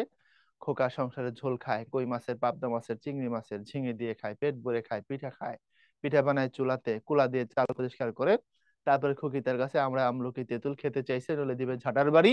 এবং আমরা পরে দেখছি নেংটি পড়া ছাও তাদের সংসারে। কথা ক্লিয়ার? এগুলো অল আর দেশি শব্দ। এগুলো কি শব্দ? সবই হচ্ছে দেশি শব্দ। মনে থাকবে ভাইয়া? এরপরে যদি ভুলে যাও তাহলে আর কি করতে পারি তোমাদের জন্য বলো? আমাদের সময় এত সুবিধা ছিল? আমাদের সময়ে এত এত সুবিধা, এত স্মার্ট বোর্ডে এইভাবে টিচার ধরে ধরে সব পড়াবে খাওয়াবে। আমরা স্কুল কলেজে পড়ছি, মাস্টারের বেতের বাড়ি খেয়েছি। প্রশ্ন করলে স্যার জানলে উত্তর দিছে, না জানলে কখনো ধমক আর কখনো উল্টা বানানি। তারপরে এক সময় এসে কোচিং কোচিং করলাম, হাড় ভাঙা পরিশ্রম করলাম, কেমনে কেমনে তারপরে এসে বিশ্ববিদ্যালয়ে ভর্তি হলাম। এই হলো কাহিনী। তো তোমাদেরকে এখন কত চতুর্মুখী master class, marathon class, offline class, সর্বনাশ। না পড়ে তুমি যাবা কই? এবং ক্লাসগুলো তোমার রেকর্ডেড অবস্থায় থাকে, বারবার দেখতে পারবা যখন যেটা। ঠিক না? তো সুযোগগুলোকে কাজে লাগাবা। কোনটি তদ্ভব শব্দ নয়? পেট, এটা দেশি শব্দ, বাকিগুলো সবগুলো তদ্ভব শব্দ। কারণ কর্ণ, কর্ণ, কান, তারপরে পদ, তারপরে পা ও, তারপরে পা, হস্ত, হস্ত, হাত, এগুলো সবগুলো হচ্ছে তদ্ভব শব্দ। তদ্ভবের মধ্যে ভাই তোমাদেরকে বলছিলাম সংস্কৃত উৎসব এবং বিদেশি উৎসব। বিদেশি উৎসবের ব্যাখ্যা দিই নাই, তাই না? সংস্কৃত শব্দগুলোও ভাঙতে ভাঙতে তদ্ভব হয়েছে, আবার বিদেশি শব্দগুলো ভাঙতে ভাঙতে তদ্ভব হয়েছে। কিভাবে? যেমন দেখো, এটা গ্রিক শব্দ, এটা গ্রিক শব্দ। শব্দটা হলো দ্রাখমে। এই দ্রাখমে শব্দটা এক সময় আসা হয়েছে হলো দ্রব্য, তারপরে হয়েছে দম্য, আর এখন সেটা হয়েছে দাম। তাহলে গ্রিক শব্দ দ্রাখমে, সেটা দ্রব্য দম্য হয়ে এখন দাম হয়েছে। তো দামটা এখন তদ্ভব হিসাবে ধরা হয়, তবে উৎসমূল হিসেবে গ্রিক, মাথায় রাখবা। ঠিক কিভাবে একটা তুর্কি শব্দ বা টার্কিশ শব্দ আছে, টার্কিশ শব্দটা হলো তিগির। এই তিগির শব্দটা একসময় সংস্কৃতে আসছে, আসা হয়েছে ঠক্কুর, তারপরে হয়েছে টক্কুর, আর এখন এই শব্দটা হলো ঠাকুর। তাহলে কাহিনী আছে, দেখছো? এর মানে হলো সংস্কৃত শব্দগুলো চেঞ্জ হইতে হইতে একটা সময় কি হয়েছে, রূপান্তর হয়েছে তদ্ভবে। বিদেশি শব্দগুলো হয়েছে গ্রিক শব্দ দ্রাঘমে, সংস্কৃতে আসা দ্রব্য হয়েছে, তারপরে দম্য, এখন দাম। তুর্কি শব্দ তিগির, তারপর ঠক্কুর, তারপর টক্কুর, এরপর এখন ঠাকুর। সো শব্দের বিবর্তন তুমি যদি খেয়াল করো, তদ্ভব শব্দগুলো কেবল যে সংস্কৃত থেকে আসছে এমন না, উৎসমূল হিসাবে বিদেশি শব্দ এর মধ্যে পড়ে। মাথায় রাখবা, হ্যাঁ, ভুলে গেলে চলবে না। আর পেট দেশি শব্দ, এবং এটা তামিল ভাষার শব্দ। তামিলদের একটা অংশ আমাদের আদি পূর্বপুরুষ অনার্য হিসেবে বিবেচিত হয়। সাঁওতালি উৎসের শব্দও আছে যেগুলো দেশি শব্দ। প্রবীণ কোন প্রকারের শব্দ? যৌগিক, রূঢ়, যোগরূঢ়, সাধিত। রূঢ়, কারণ প্রবীণ বললে অর্থগতভাবে বোঝাই হচ্ছে যিনি খুব ভালো মতো বীণা বাজাইতে পারেন তাকে। আর আমরা এখন প্রবীণ কথাটার অর্থ ব্যবহার করি বীণা বাদক অর্থে না, মুরব্বী মানুষ যারা তাদেরকে আমরা এখন প্রবীণ বলি, ঠিক না? কোনটি মৌলিক শব্দ? সরস্বতী, গোলাপ, জমিদার, জলজ। গোলাপ। এখন আসো, মৌলিক আর সাধিত বলতে কি মিন করে? এটা দিয়ে দিলে তোমার এই জায়গার আলোচনা শেষ, আর কিছু থাকে না। মৌলিক আর হচ্ছে সাধিত। তাহলে সাধিত হচ্ছে মোটামুটি যে শব্দগুলো সমাস দ্বারা তৈরি, সাধিত মানে বানানো, যে শব্দগুলো উপসর্গ দিয়ে তৈরি, আর যে শব্দগুলো প্রত্যয় দিয়ে তৈরি, এই শব্দগুলোকে সাধিত বলা হয়। আর মৌলিক মানে হচ্ছে যেগুলো সমাস, উপসর্গ বা প্রত্যয় দ্বারা তৈরি নয়। ওই যে ক্রস দিয়ে দিলাম, এটা দিয়ে মিন করার জন্য আর কি, হ্যাঁ। তাহলে কোন শব্দকে সমাস করতে পারলে, উপসর্গ দিয়ে তৈরি করতে পারলে বা প্রত্যয় দিয়ে তৈরি করতে পারলে সেটা সাধিত হয়। আর করতে না পারলে, কোন শব্দ যদি এই তিনটা সিস্টেমের কোনোটাই না থাকে, তখন তাকে মৌলিক বলা হয়। এখন এখানে এই জলজ, জলে জন্মে এমন, সমাস থেকে আসছে। জমিদার, প্রকৃতির প্রত্যয়, জমির পরে দাঁড় যুক্ত হয়েছে এদিকে আইসা। তারপরে সরস্বতী, সমাস থেকে আসছে। তাহলে বাকি তিনটা শব্দই হচ্ছে সাধিত। আর মৌলিক মানে নৌ সমাস, নৌ উপসর্গ, নৌ প্রত্যয়। তাহলে গোলাপ শব্দের মধ্যে এমন কোনো কিছুই নাই, এই জন্য এটা হচ্ছে একটা মৌলিক শব্দ। কথা ক্লিয়ার? তারপরে আবহাওয়া শব্দটি কোন কোন ভাষার মিশ্রণ? আব আর হাওয়া। আব একটা ফার্সি শব্দ, হাওয়া হচ্ছে আরবি শব্দ।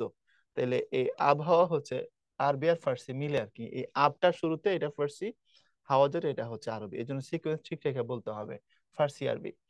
পানিকে আব বলা হয়, বুঝছো? আর হাওয়াকে, বাতাসকে আরবিতে বলছিলাম আলাদা ডাইমেনশন আছে। সেটা কেমন?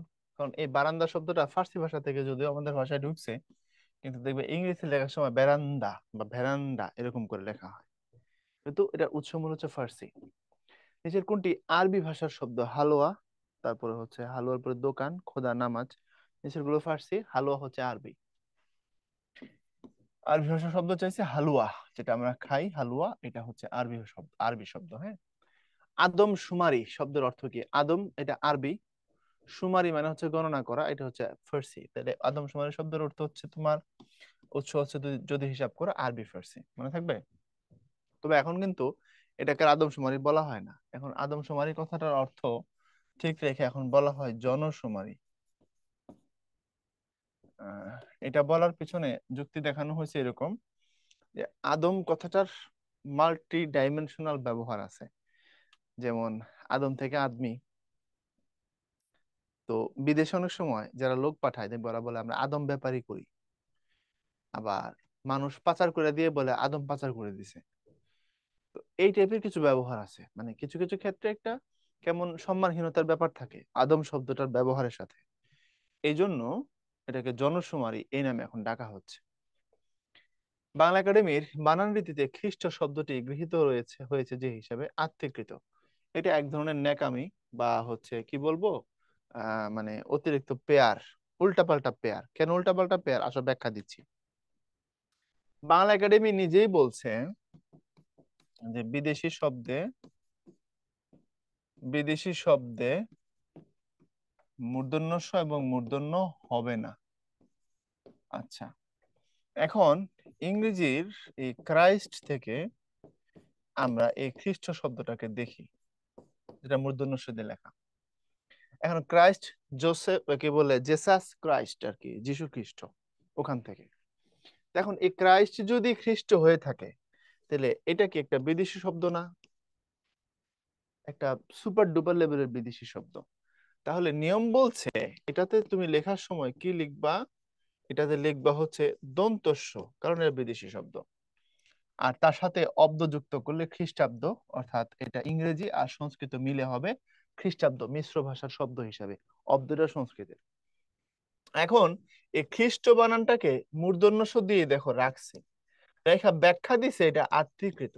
আত্মীকৃত মানে হচ্ছে এটা বিদেশি হতে পারে, বাট আমার বাংলা ভাষায় ঢুকে ব্যবহার হতে হতে এমন হয়েছে এটা আমার হয়ে গেছে। আচ্ছা, এটা যদি আমার হয়ে যায় তাহলে এই ঈদ শব্দ নিয়ে এত চুলকানি কই থেকে আসে? আমার কথা কি বুঝতেছো তোমরা? বিদেশি শব্দে মূর্ধন্য ষ হবে না, কিন্তু খ্রিস্ট বিদেশি শব্দ হওয়ার পরে মূর্ধন্য ষ হবে কেন? আত্মীকৃত মানে আমি আমার করে ফেলছি, নিজের ভিতরে ঢুকায় ফেলাইছি। তো ইংরেজরা এখানে আসছে 1608 সালে, মুসলমানরা আসছে 1200 সালের পরে, 400 বছর আগে। তো 400 বছর আগে যদি মুসলমানরা এসে থাকে তাহলে এই ঈদ শব্দের ব্যবহার তো খ্রিস্ট শব্দের ব্যবহারের থেকেও 400 বছরের পুরনো। এটা আত্মীকৃত হয় না, খ্রিস্ট আত্মীকৃত হয়। এটা কি ধরনের কথা? এই ঈদ শব্দকে এখন এই সব যুক্তি দিয়া বলতেছে এটা রস্বইকার দিয়ে লিখতে হবে। আমি বাংলা শিক্ষক, আলহামদুলিল্লাহ বাংলা বানানের নিয়ম কানুন জানি, কিন্তু আমি ঈদ শব্দ এখন পর্যন্ত রস্বই দিয়ে লিখি নাই। এটা আমার একটা ব্যক্তিগত জায়গা থেকে, আমি ছোট ক্ষুদ্র মানুষ, বলতে পারো এটা আবেগ এবং প্রতিবাদ দুটোই। আমি প্রতি ঈদে যারা আমাকে মেসেজ করে শুভেচ্ছা জানায়, এবং আমি যাদেরকে জানাই, কেউ বাংলায় মেসেজ করলে আমি বাংলায় রিপ্লাই দিই, ইংরেজিতে করলে ইংরেজিতে রিপ্লাই দেই। তো বাংলায় লেখার সময় আমি ঈদ বানান দীর্ঘই দিয়ে লিখি, কারণ এটা একটা ফিলের নাম ভাই। এটা একটা মুসলমানের আবেগের জায়গা, আমি পার্সোনালি আমি এটা মনে করি। কথা বুঝতে পারছি, আমার একান্ত ব্যক্তিগত অভিমত। এবং তোমরা এটা বুঝতে পারবা যে ঈদ কথাটা রসই দিয়ে লিখলে কেমন একটা ফিল আসে না। আর আরবি যে অ্যাকসেন্ট, ঈদ উল ফিতর, এই যে আরবি উচ্চারণটা যখন আমরা করি তখন একটু ভিতর থেকে করতে হয়। ঈদ এরকম চাপ দিয়ে ঈদ উল ফিতর এরকম। তো সেই জায়গায় রসই দিলে ফিল আসে কেমনে বলো? উচ্চারণই তো হয় না, ঠিকই তো হয় না, এটা তো সিস্টেমেই পড়ে না। আচ্ছা, তারপরে আবার কি বলছে, এই নামাজ শব্দটা ফার্সি, এটার উচ্চারণ যখন করতে হয় আরবিতে কি সালাত, আর ফার্সিতে বলা হয় নামাজ, এটা জ হয় নামাজ এরকম। এটাকে আবার একাডেমি এখন বলতেছে এটা নামাজ এইভাবে লিখতে, বর্গীয় জ দিয়ে। ঠিক আছে, না হয় লিখলাম, কাছাকাছি লেভেলে চলে যায়। কিন্তু ঈদ নিয়ে ঝামেলা শেষ হচ্ছেই না, কারণ বিদেশি শব্দ। এখন এই অনেকে আবার প্রশ্ন করবা যে বিদেশি শব্দ তাইলে এটা ঈদে আর ঈদে পার্থক্য কি? এখানে না বুঝলাম মূর্ধন্য ষ দন্ত স, পার্থক্য এখনো বলি নাই না। আচ্ছা, বিদেশি শব্দে তোমার হচ্ছে দীর্ঘ স্বরের ব্যবহার নাই, বিদেশি শব্দে হ্রস্ব স্বরের ব্যবহার করতে হয়। বুঝতে পারছো? এই যে দীর্ঘ ই, এটা দীর্ঘ স্বর, এটাকে হ্রস্ব স্বরে নিতে হবে আর কি। বিদেশি শব্দগুলোকে হ্রস্ব স্বরে লিখতে হবে, দীর্ঘ স্বরে না। এটা একটা রুলস এর মধ্যে আছে বাংলা একাডেমির। দেশ, ভাষা, জাতি, হ্যাঁ, এই জাতীয় যে জিনিসগুলো আছে, বিদেশি শব্দগুলো আছে, সেগুলোতে হ্রস্ব স্বর দিতে হয়। তো এখানে ঈদ বললে এটা দীর্ঘ স্বরে হয়ে যায়, এটা বিদেশি শব্দ যেহেতু এটাকে হ্রস্ব স্বরে নিয়ে নিতে হবে। এই হচ্ছে লজিকটা আর কি। যাই হোক, বাংলা একাডেমির নিয়ম। তো বাংলা একাডেমি তার নিয়ম ঈদের ব্যাপারে খুব কঠোরভাবে অ্যাপ্লাই করে। আর খ্রিস্ট এটা বিদেশি শব্দের মধ্যে মূর্ধন্য ষ দিয়ে নিজের বানায় বলে আত্মীকৃত শব্দ। কই যাবে, এটা এক ধরনের দ্বিচারিতা। আচ্ছা, তারপরে আসো। আহ নগদ কোন ভাষার শব্দ? নগদ হচ্ছে আরবি ভাষার শব্দ। এখন এটা লেনদেনের একটা মাধ্যম নাকি? জেঠামি কি ধরনের শব্দ? জেঠামি রূঢ় হবে, এটা হয় বেশি যুক্তিযুক্ত। কেন? এটা জেঠা যোগ আমি, আমি হচ্ছে এখানে প্রত্যয়। আর যেটা হচ্ছে বাবার বড় ভাই, যেটা অবশ্যই চাচা, তবে বাবার ছোট ভাই যিনি হবেন তিনি জেঠা নন। কথা ভালো মতো বুঝবা, আগেই ডিসিশন নিয়ে নিও না। জেঠা মানে চাচা, তবে শর্ত হচ্ছে বাবার বড় হইতে হবে সম্পর্কে। মনে করো তোমাদের বাবারা চাচারা মিলে 5 ভাই, তোমার বাবা হচ্ছেন 3 নম্বর। তো তোমার বাবার বড় যারা 2জন আছে তারা তোমার জেঠা। এই হচ্ছে কথা। সবাই চাচা কিন্তু সবাই জেঠা হয় না। যেটা হয় তোমার আব্বুর যিনি বড় তিনি। তো আচ্ছা, বাবার বড় ভাই চাচা, সে অর্থে জ্যাঠা। এখন জ্যাঠার সাথে আমি প্রত্যয় যুক্ত করলে হয় জেঠামি। এখন জেঠামি কথার অর্থ কি? প্রত্যেকটা শব্দের 2 রকমের অর্থ আছে, বেসিক 2 রকমের অর্থ মনে রাখবা। একটা হচ্ছে বাচ্চার্থ, আরেকটা হচ্ছে সরি, একটা হচ্ছে বাচ্চার্থ, আরেকটা হচ্ছে লক্ষ্যার্থ। এখন বাচ্চার্থ মানে হচ্ছে শব্দের শাব্দিক অর্থ, আবিধানিক অর্থ, এটা শুনলে মাথার মধ্যে যেটা ভাসে।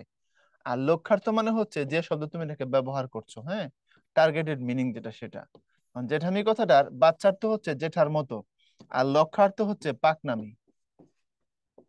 বুঝছো কথাটা? জেঠামি শব্দটার বাচ্চার্থ যেটা সেটা হচ্ছে জেঠার মতো, আর লক্ষ্যার্থ যেটা সেটা হচ্ছে পাকনামি করা। বয়সে ছোট কিন্তু দেখাচ্ছে পাকনা ভাব, এটার নাম হচ্ছে জেঠামি। আর বয়সে বড় কিন্তু বাচ্চা সাজে, এটার নাম হচ্ছে ছেলেমি। ইংলিশে 2টা শব্দ আছে, তোমাকে শিখাই দিই। একটা হচ্ছে চাইল্ডিশ, আরেকটা হচ্ছে চাইল্ড লাইক। এই চাইল্ডিশটা নেগেটিভ, চাইল্ড লাইকটা পজিটিভ। এখন চাইল্ডিশ মানে হচ্ছে বয়স বেশি কিন্তু দামড়া হয়ে গেছে কিন্তু বাচ্চার মতো ন্যাকামি করে, এদেরকে বলা হয় childish. Don't be so childish, কি বলে, so childish or so silly আমরা বলি।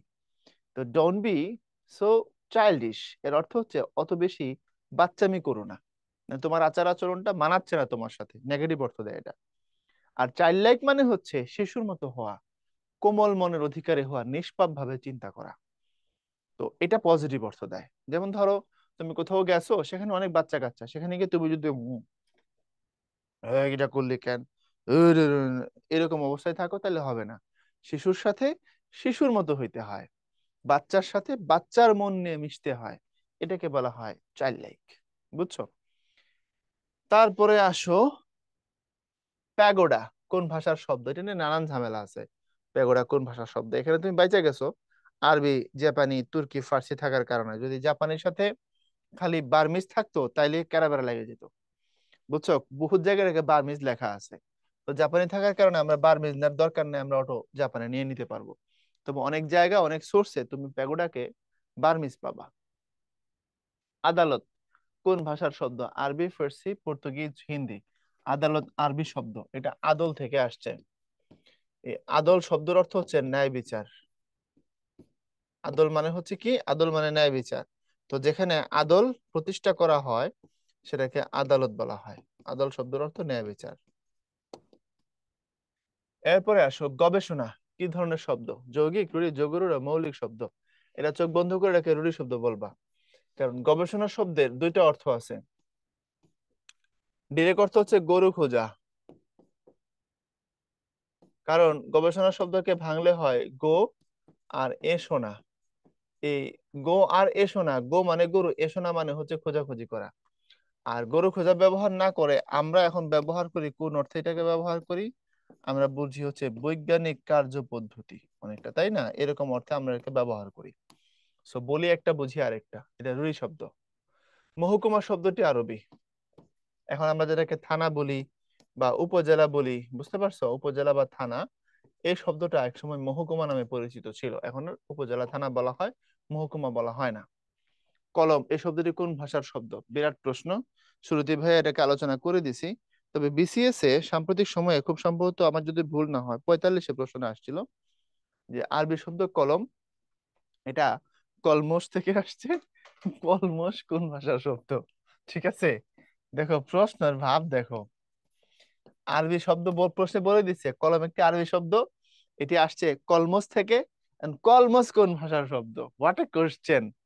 মানে যাকে প্রশ্ন করার দায়িত্ব দেওয়া হয়েছে সে মনে মনে ভাবছে আজকে সবাই আটকাই দিছি আর কি। তো কলমস আমরা উত্তর নিয়েছিলাম গ্রিক, কারণ প্রাচীন একটা সময় ছিল আরবদের সাথে গ্রিকদের ব্যবসা বাণিজ্য খুব কাছাকাছি ছিল সেই অর্থে। যাই হোক, এমনিতে কলম কি শব্দ? কলম হচ্ছে আরবি শব্দ। আর তোমাদের যদি এখন এই কোশ্চেন কপি করে দেয় যে কলম একটি আরবি শব্দ, এটি কলমস থেকে আসছে, কলমস কোন ভাষার শব্দ? বুঝছো, দিতে পারে, বিশ্বাস নেই। কোনটি পর্তুগিজ শব্দ নয়? আলপিন, আলবোলা, আলমারি, আনারস। এটা হচ্ছে তোমার আলমারি, আনারস, আলপিন সব পর্তুগিজ। আলবোলা যেটা, এটা পর্তুগিজ না। হ্যাঁ, আলবোলা খুব সম্ভবত ফার্সি টার্সি হইতে পারে। বা আলবোলার অর্থ হচ্ছে লম্বা হুকা, গুড়গুড়ি হুকা মধ্যে পড়ছো, এবং অনেক বিদেশি সিনেমা সিরিয়ালে দেখবা ওই যে ওই দূরে রাখে, পাইপ দিয়ে এখান থেকে বসে বসে টানে। সাম্পান কোন ভাষার শব্দ? এটা নিয়ে ভাই ঝামেলা আছে। তবে ম্যাক্সিমাম সোর্স অনুযায়ী সাম্পান হচ্ছে চাইনিজ শব্দ। সাম্পান হচ্ছে বড় নৌকা, ডিঙি না, একটু বড় টাইপের যে নৌকাগুলো আছে এগুলাকে বলা হয় সাম্পান। বিশেষত চট্টগ্রাম অঞ্চলে এই সাম্পান শব্দের ব্যবহার আছে। ওরে সাম্পানওয়ালা গানও আছে। তারপরে অনেক গান চিটাঙ্গের আঞ্চলিক ভাষার গানের মধ্যে দেখবা এই কথাটার ব্যবহার আছে, সাম্পান শব্দ দিয়ে প্রচুর গান আছে এই কথা দিয়ে। হ্যাঁ, এরপরে আসো বাঁশখালী মহেশখালী, সাম্পান নিয়ে একটা গান আছে। হ্যাঁ, তারপরে হাসনা হেনা শব্দটি কোন ভাষা থেকে আগত? হাসনা হেনা হচ্ছে জাপানি শব্দ, এটা ফুলের নাম। নিচের কোনগুলো যোগরূঢ় শব্দ? এই দেখো এবার লাগাইছে ভেজাল। এখানে অনেকগুলো শব্দ একসাথে দেওয়া আছে: অতিথি, প্রবীণ, সুপ্রভাত, হস্তি, সন্দেশ, হরিণ, মিতালি, মেয়েলি, ঢালাই, পঙ্কজ, জলদ, জলদ, রাজপুত। আচ্ছা, যোগরূঢ় মানে সমাসাধিত হওয়া লাগবে। এটা প্রবীণ, প্রকৃতি প্রত্যয়ের, বাদ। এখানে রুড়ি শব্দ আছে সন্দেশ, হস্তি, হরিণ সবগুলো বাদ। মিতালি, মেয়েলি, ঢালাই এগুলো প্রকৃতি প্রত্যয়ের শব্দ, এগুলো সব যৌগিক। এরপর এখানে দেখো পঙ্কজ, পঙ্কজ জন্মে যা, জল দেয় যে, রাজপুত, রাজার পুত্র। আচ্ছা, ব্যাখ্যা কি আসো দিয়ে দিচ্ছি। পঙ্কজের ব্যাখ্যা আগেই দিছি। পঙ্কজ জন্মে যা সবাইকে না বোঝায়, একমাত্র পদ্মকে বোঝায়। জলদ মানে কি? খুব খেয়াল করো, জল দেয় যে সমান সমান হলো গিয়া জলদ। এখন জলদ শব্দের শাব্দিক অর্থ হচ্ছে মেঘ। আর জল দেয় যে, তোমাকে যে জল দেয় সবই জলদ হইতে পারে, কিন্তু জলদ শব্দের শাব্দিক অর্থ মেঘ। তাহলে দেখো এটার সাথে এটা আলাদা হয়ে গেল। আর রাজপুতের ব্যাস বাক্য হচ্ছে, যদি ব্যাস বাক্য করো তাহলে দাঁড়াবে হচ্ছে রাজার পুত্র সমান সমান সমস্ত পদ হচ্ছে রাজপুত। এখন কি দাঁড়াইলো? রাজার পুত্র মানে রাজার ছেলে, রাজার বউয়ের গর্ভে জন্মগ্রহণ করেছে এমন ছেলে, তাকে বলা হয় রাজার পুত্র। কিন্তু রাজপুত বললে আবার ভিন্ন কিছু বোঝায়। এখানে বোঝায় হচ্ছে ভারতের একটা জাতি। দেখো কোথায় ব্যাস বাক্য আর কোথায় সমস্ত পদ। ব্যাস বাক্য বলতেছে রাজার ছেলে, আর সমস্ত পদ দ্বারা বোঝাচ্ছে ভারতের জাতি। তাহলে কই ইন্দিরা গান্ধী আর কই দাউদ কান্দি, কই ব্যাস বাক্য আর কই সমস্ত পদ। খেয়াল করছো ব্যাপারটা? এমন ঘটনা যদি ঘটে তখন সেটাকে আমরা বলি যোগরূঢ় শব্দ। কথা ক্লিয়ার? রাজপুত ভারতের জাতি, তার ইয়ে কি, প্রমাণ কি? সুশান্ত সিং রাজপুত নামে একটা হিরো ছিল, তাই না, নায়ক ছিল, কয়েক বছর আগে সুইসাইড করে মারা গেছে। তো অনেকের নামের সাথে রাজপুত আছে দেখবা। তাহলে এখানে উত্তর আমরা কোনটা নিব? আমরা উত্তর নিব হচ্ছে এটা, পঙ্কজ, জলদ, রাজপুত সবই হচ্ছে তোমার যোগরূঢ় শব্দ। মানে এগুলো সবগুলো সমাসাধিত, কিন্তু ব্যাস বাক্যের সাথে অর্থের মিল রাখে না। এরপরে আসো, সাধিত শব্দ কত ভাগে ভাগ করা যায়? 3, 2, 5, 4। এটা একটা বিতর্কিত টাইপের, বিশাল বিতর্কিত কোশ্চেন। তবে এটার উত্তর হওয়া উচিত 3 রকমের। সাধিত শব্দ কেন 3 রকমের? এটাও খেয়াল করো, এটা হচ্ছে তোমার সমাস সাধিত, প্রত্যয় সাধিত, আর হচ্ছে উপসর্গ সাধিত। কথা বুঝছো? তবে কোনো কোনো ক্ষেত্রে দেখবা বিভক্তি দিয়ে দীর্ঘ শব্দ দিয়ে শব্দ তৈরি করা আছে, বাট উত্তর হবে তিন রকমের: সমাস, প্রত্যয় এবং উপসর্গ।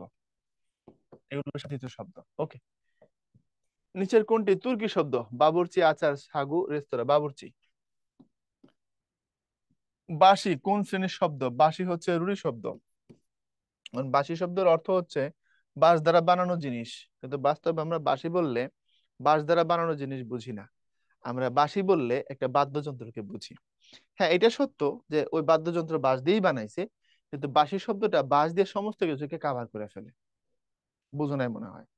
ধরো বাঁশ দিয়ে তুমি বাঁশি বানাইছো, তুমি একটা আসবাব বানাইছো, তুমি মাচাং বানাইছো, হুম, তুমি চেয়ার বানাইছো, সিস্টেম বলছে সবই বাঁশি, কারণ বাঁশের হইলেই বাঁশি হবে। কিন্তু বাস্তবে বাঁশের হইলে সেটা আমরা বাঁশি বলি না, আমরা কেবল এটা বাদ্যকে বাঁশি বলি। এই জন্য এটা একটা রুড়ি শব্দ। চা শব্দটি কোন ভাষা থেকে আসছে? চা আসছে চীনা ভাষা থেকে। চা, এই চ ফর চা, চ ফর চাইনিজ বা চীনা। কথা বুঝছো? রিলেট করে নিবে। এরপরে দেখো, আসবাব ও আসল শব্দ দুটি কোন ভাষা থেকে আসছে? আসবাব, আসল শব্দের ফ্লেভারই বলতেছে এগুলো আরবি শব্দ। আনারস কোন ভাষা থেকে আগত শব্দ? গির্জার পাদ্রীটি আনারস, পাউরুটি ও পেয়ারা বালতিতে ভরে গুদামের আলমারিতে রাখছিল, মনে আছে? পর্তুগিজ। তারপরে উৎস অনুসারে বাংলা শব্দ কত প্রকার? উৎস অনুসারে দেখো, এখানে আমরা পাঁচ আছে, চার আছে, তিন আছে, দুই আছে। মডার্ন ব্যাকরণ যেহেতু চার বলছে, আমরা চার নিব, তবে পাঁচ নেওয়ার সুযোগ আছে, মনে রাখো, যদি তুমি অর্থ তৎসম ধরো। এখন মাধ্যমিক ব্যাকরণ যেহেতু ফলো করতে হয়, সেই হিসেবে আমরা চার নিলাম। বাংলা চলিত কোন শব্দের ব্যবহার বেশি? বাংলা চলিত তদ্ভব শব্দের ব্যবহার বেশি, কারণ তৎসম শব্দ হচ্ছে সাধু ভাষার লক্ষণ, আর তদ্ভব শব্দ হচ্ছে চলিত ভাষার লক্ষণ। কোনটি সাধিত শব্দ? নায়ক, সমাধি, কপট, অভিজ্ঞ। সমাধি, কপট, অভিজ্ঞ, নায়ক। কারণ নায়ক কথাটার মধ্যে আছে নই যোগ অক, এটা প্রকৃতপক্ষে প্রকৃতি প্রত্যয়ের সিস্টেম, আমরা সন্ধিতেও পড়ি এটা। জাংশন শব্দের উৎস ভাষা? জাংশন হচ্ছে ইংরেজি থেকে আসছে। কোনটি তদ্ভব শব্দের উদাহরণ? সূর্য, পেন নাম, হাত, ডিঙি। পেন নাম, এই পেন নাম কথাটা, oh I am so sorry, pen নাম না, পেন নাম অর্থ তৎসম। তদ্ভব হচ্ছে ভাই হাত, আর পেন নাম অর্ধ তৎসম। এটা আসছে হচ্ছে প্রণাম থেকে, প্রণাম পেন নাম। আর ডিঙি যেটা, এটা দেশি শব্দ, আমরা খোকার বিয়ে দেখছিলাম। সূর্য যেটা, এটা তৎসম শব্দ। আর হাতটা কেন তদ্ভব হইলো? হাতটা তদ্ভব হইলো কারণ এটা হচ্ছে তোমার হস্ত, তারপরে হথ, এবং সেখান থেকে হলো হাত। আজব শব্দটি কোন বিদেশি ভাষার শব্দ? আজব, আজিব, আজব দুটোই। আজিব বলো আর আজব বলো, আরবি। ঠিক আছে, আরবি অ্যাকসেন্ট এটা আজিব, আজবও বলি আমরা, একই কথা, আজিব বা আজব সেম। অর্থগত দিক থেকে হরিণ কোন শ্রেণীর শব্দ? What a fantastic question. হরিণ হচ্ছে তোমার রুড়ি শব্দ। হরিণ শব্দটাকে ভাঙলে প্রকৃতির প্রত্যয়ে এটা হচ্ছে ধাতু রেযোগ ইন, রেযোগ ইন, এ হচ্ছে হরিণ। এবং এর অর্থ হচ্ছে যে অপহরণ করে, হরণ করে যে, ঠিক আছে? আমি কেন হাসতেছি না, হরণ করে যে তারে বলা হয় হরিণ। এখন বাস্তবে যে হরণ করে তারে হরিণ বলো, না এটা পশুকে বলো? এটা পশুকে বলো। তাহলে অর্থগত দিক হচ্ছে যে হরণ করে, আর ব্যবহারিক অর্থ হচ্ছে একটা পশু। এখন ধরো যে তোমার হৃদয় হরণ করেছে, যার উপরে তুমি ক্রাশ খাইছো, ক্রাশ জাতীয় খাবার, তারে যদি তুমি যায় বলো যে তুমি আমার হরিণ, কোন অর্থে? তুমি আমার হৃদয়কে হরণ করেছো, সেই অর্থে। এরপরে ডেঙ্গু, এই শব্দের উৎস ভাষা কি? ডেঙ্গু শব্দের উৎস ভাষা হচ্ছে স্প্যানিশ। এটা ঢাকা বিশ্ববিদ্যালয় 1920, চিটাগং বিশ্ববিদ্যালয় 1920, একই সেশনে দুই জায়গায় হুবহু তোমার এই কোশ্চেনটা রিপিট হয়েছে। কার্তুজ শব্দটি কোন ভাষা থেকে বাংলা ভাষায় আসছে? ফরাসি, ফার্সি, তুর্কি, উর্দু। এটা নিয়ে বিশাল ভেজাল আছে। কার্তুজ শব্দ কই থেকে আসছে? এটা হচ্ছে তোমার ইংরেজির সাথে এটার বিশাল একটা ভালোবাসার সম্পর্ক আছে, মনে রাখবা। এই জন্য কার্তুজ হচ্ছে ফরাসি। কথা বুঝছো? 9-10 এর বইতে আগের মাধ্যমিক ব্যাকরণ এটা ফরাসি দেওয়া আছে, আমরা ফরাসি নিব। মাধ্যমিক ব্যাকরণ, নতুন ব্যাকরণ এটা খুব সম্ভবত আছে।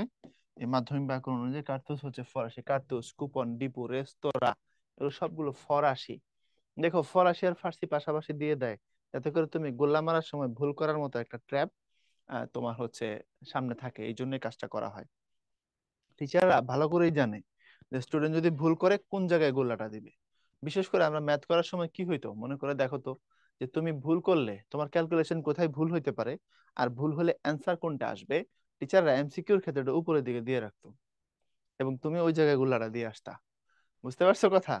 তো এই জন্য তুমি ভুল করলে কই যাবা স্যার জানে, এই জন্য ফরাসির সাথে ফার্সি দিয়ে রাখছে, বাট এটা ফরাসি ফ্রেঞ্চ। আল খাল্লা কোন ভাষা থেকে বাংলা ভাষায় আসছে? আল খাল্লা আসছে আরবি থেকে। আল খাল্লা মানে হচ্ছে বড় ঢিলা ঢালা জামা, একদম ঢিলা জামা, হুজুররা জুব্বা পরে না, দেখছো না, ওই জুব্বাটাই হচ্ছে আল খাল্লা। নিচের কোনগুলো দেশি শব্দের উদাহরণ? ঢেকি, ঝিঙা, ঝোল, মুচি। ঢেকি কোলা, মুচি গঞ্জ। ঢেকি কুল, গঞ্জ, ঝোল। এরপরে ঢেকি, মুচি, দাম, ঝিঙা। ঢেকি কুল, গঞ্জ, ঝোল। দেখো, মুচি যেটা, এই শব্দটার সাথে দেশি শব্দের রিলেশন কি আমরা খুব বেশি স্ট্রং দেখতে পাই? না। মুচি নেওয়া যাচ্ছে না, ঢেকিটা, কুলটা, গঞ্জ আর ঝোল এটা নেওয়া যাচ্ছে। এটা এটা হচ্ছে দেশি, এখানে মুচি থাকার কারণে নেওয়া যাবে না, নাহলে ঢেকি আর কুলা ঠিক ছিল। নিচের কোনগুলো ফার্সি ভাষার শব্দ? পছন্দ, পলক, পেশা, মজুর, মজবুত আরবি চলে আসছে, গরিব আরবি চলে আসছে, সবুজ, সেরা, সিন্দুক না, পছন্দ, পলক, পেশা এটাই। এরপরে পাদ্রি কোন ভাষার শব্দ? পাদ্রি হচ্ছে পর্তুগিজ। গির্জার পাদ্রিটি, আনারস, পাউরুটি, পেয়ারা। ষ্ট যুক্ত দন্ত তারপরে তোমার হচ্ছে ষ্ট যুক্ত ব্যঞ্জনটি কোন ধরনের শব্দ ব্যবহার করা হয় বিদেশি? যেমন হচ্ছে তোমার স্টোর, এই যে দন্ত স দিয়ে লিখবা স্টোর, দন্ত স দিয়ে লিখবা হচ্ছে স্টল। ওকে। এরপর নিচের শব্দগুলোর মধ্যে কোনটি রূঢ়ি শব্দ? হরিণ, জলদ, উজান, মাননীয়। হরিণ মাত্রই আমরা বললাম, হরিণ শব্দের অর্থ যে হরণ করে, আর আমরা ব্যবহারিক অর্থে বুঝি একটা পশু। পেয়ারা কোন ভাষা থেকে আগত শব্দ? আরবি, সংস্কৃত, ফার্সি, পর্তুগিজ। পেয়ারা কোন ভাষা থেকে আগত শব্দ? পেয়ারা হচ্ছে পর্তুগিজ। এরপর কোনটি যৌগিক শব্দ? বাঁশি, পঙ্কজ, পাঞ্জাবি, বাবুয়ানা। যৌগিক মানে হচ্ছে ব্যবহারিক দিক আর জন্মগত দিক একই রকম থাকবে, মানে বাবুয়ানা, বাবুর ভাব। বাবুর মতো ফুল বাবু এদিকে ফু দিয়ে বেড়ায় না, একদম মানুষ যে কাজ কাম কিছু করে না, হুম, খুব ফিটফাট, বাবুয়ানা, বাবুর ভাব, ব্যবহারিক অর্থ আর জন্মগত অর্থ একই। বালতি শব্দটি কোন ভাষা থেকে এসেছে? বালতি এসেছে পর্তুগিজ ভাষা থেকে। এরপরে জানালা কোন ভাষার শব্দ? পর্তুগিজ। আমাদের এক গল্প দিয়ে সব পর্তুগিজ হয়ে গেছে। নিম্নের কোনটি যোগরূঢ় শব্দ? মহাজন, মহাযাত্রা, কর্তব্য, গোলাপ। মহাযাত্রা। যোগরূঢ় মানে হচ্ছে সমাসাধিত হবে, কিন্তু ব্যাস বাক্যের সাথে সমস্ত পদের অর্থের মিল থাকবে না। এটার ব্যাস বাক্যটা হচ্ছে মহা সমারোহে যাত্রা।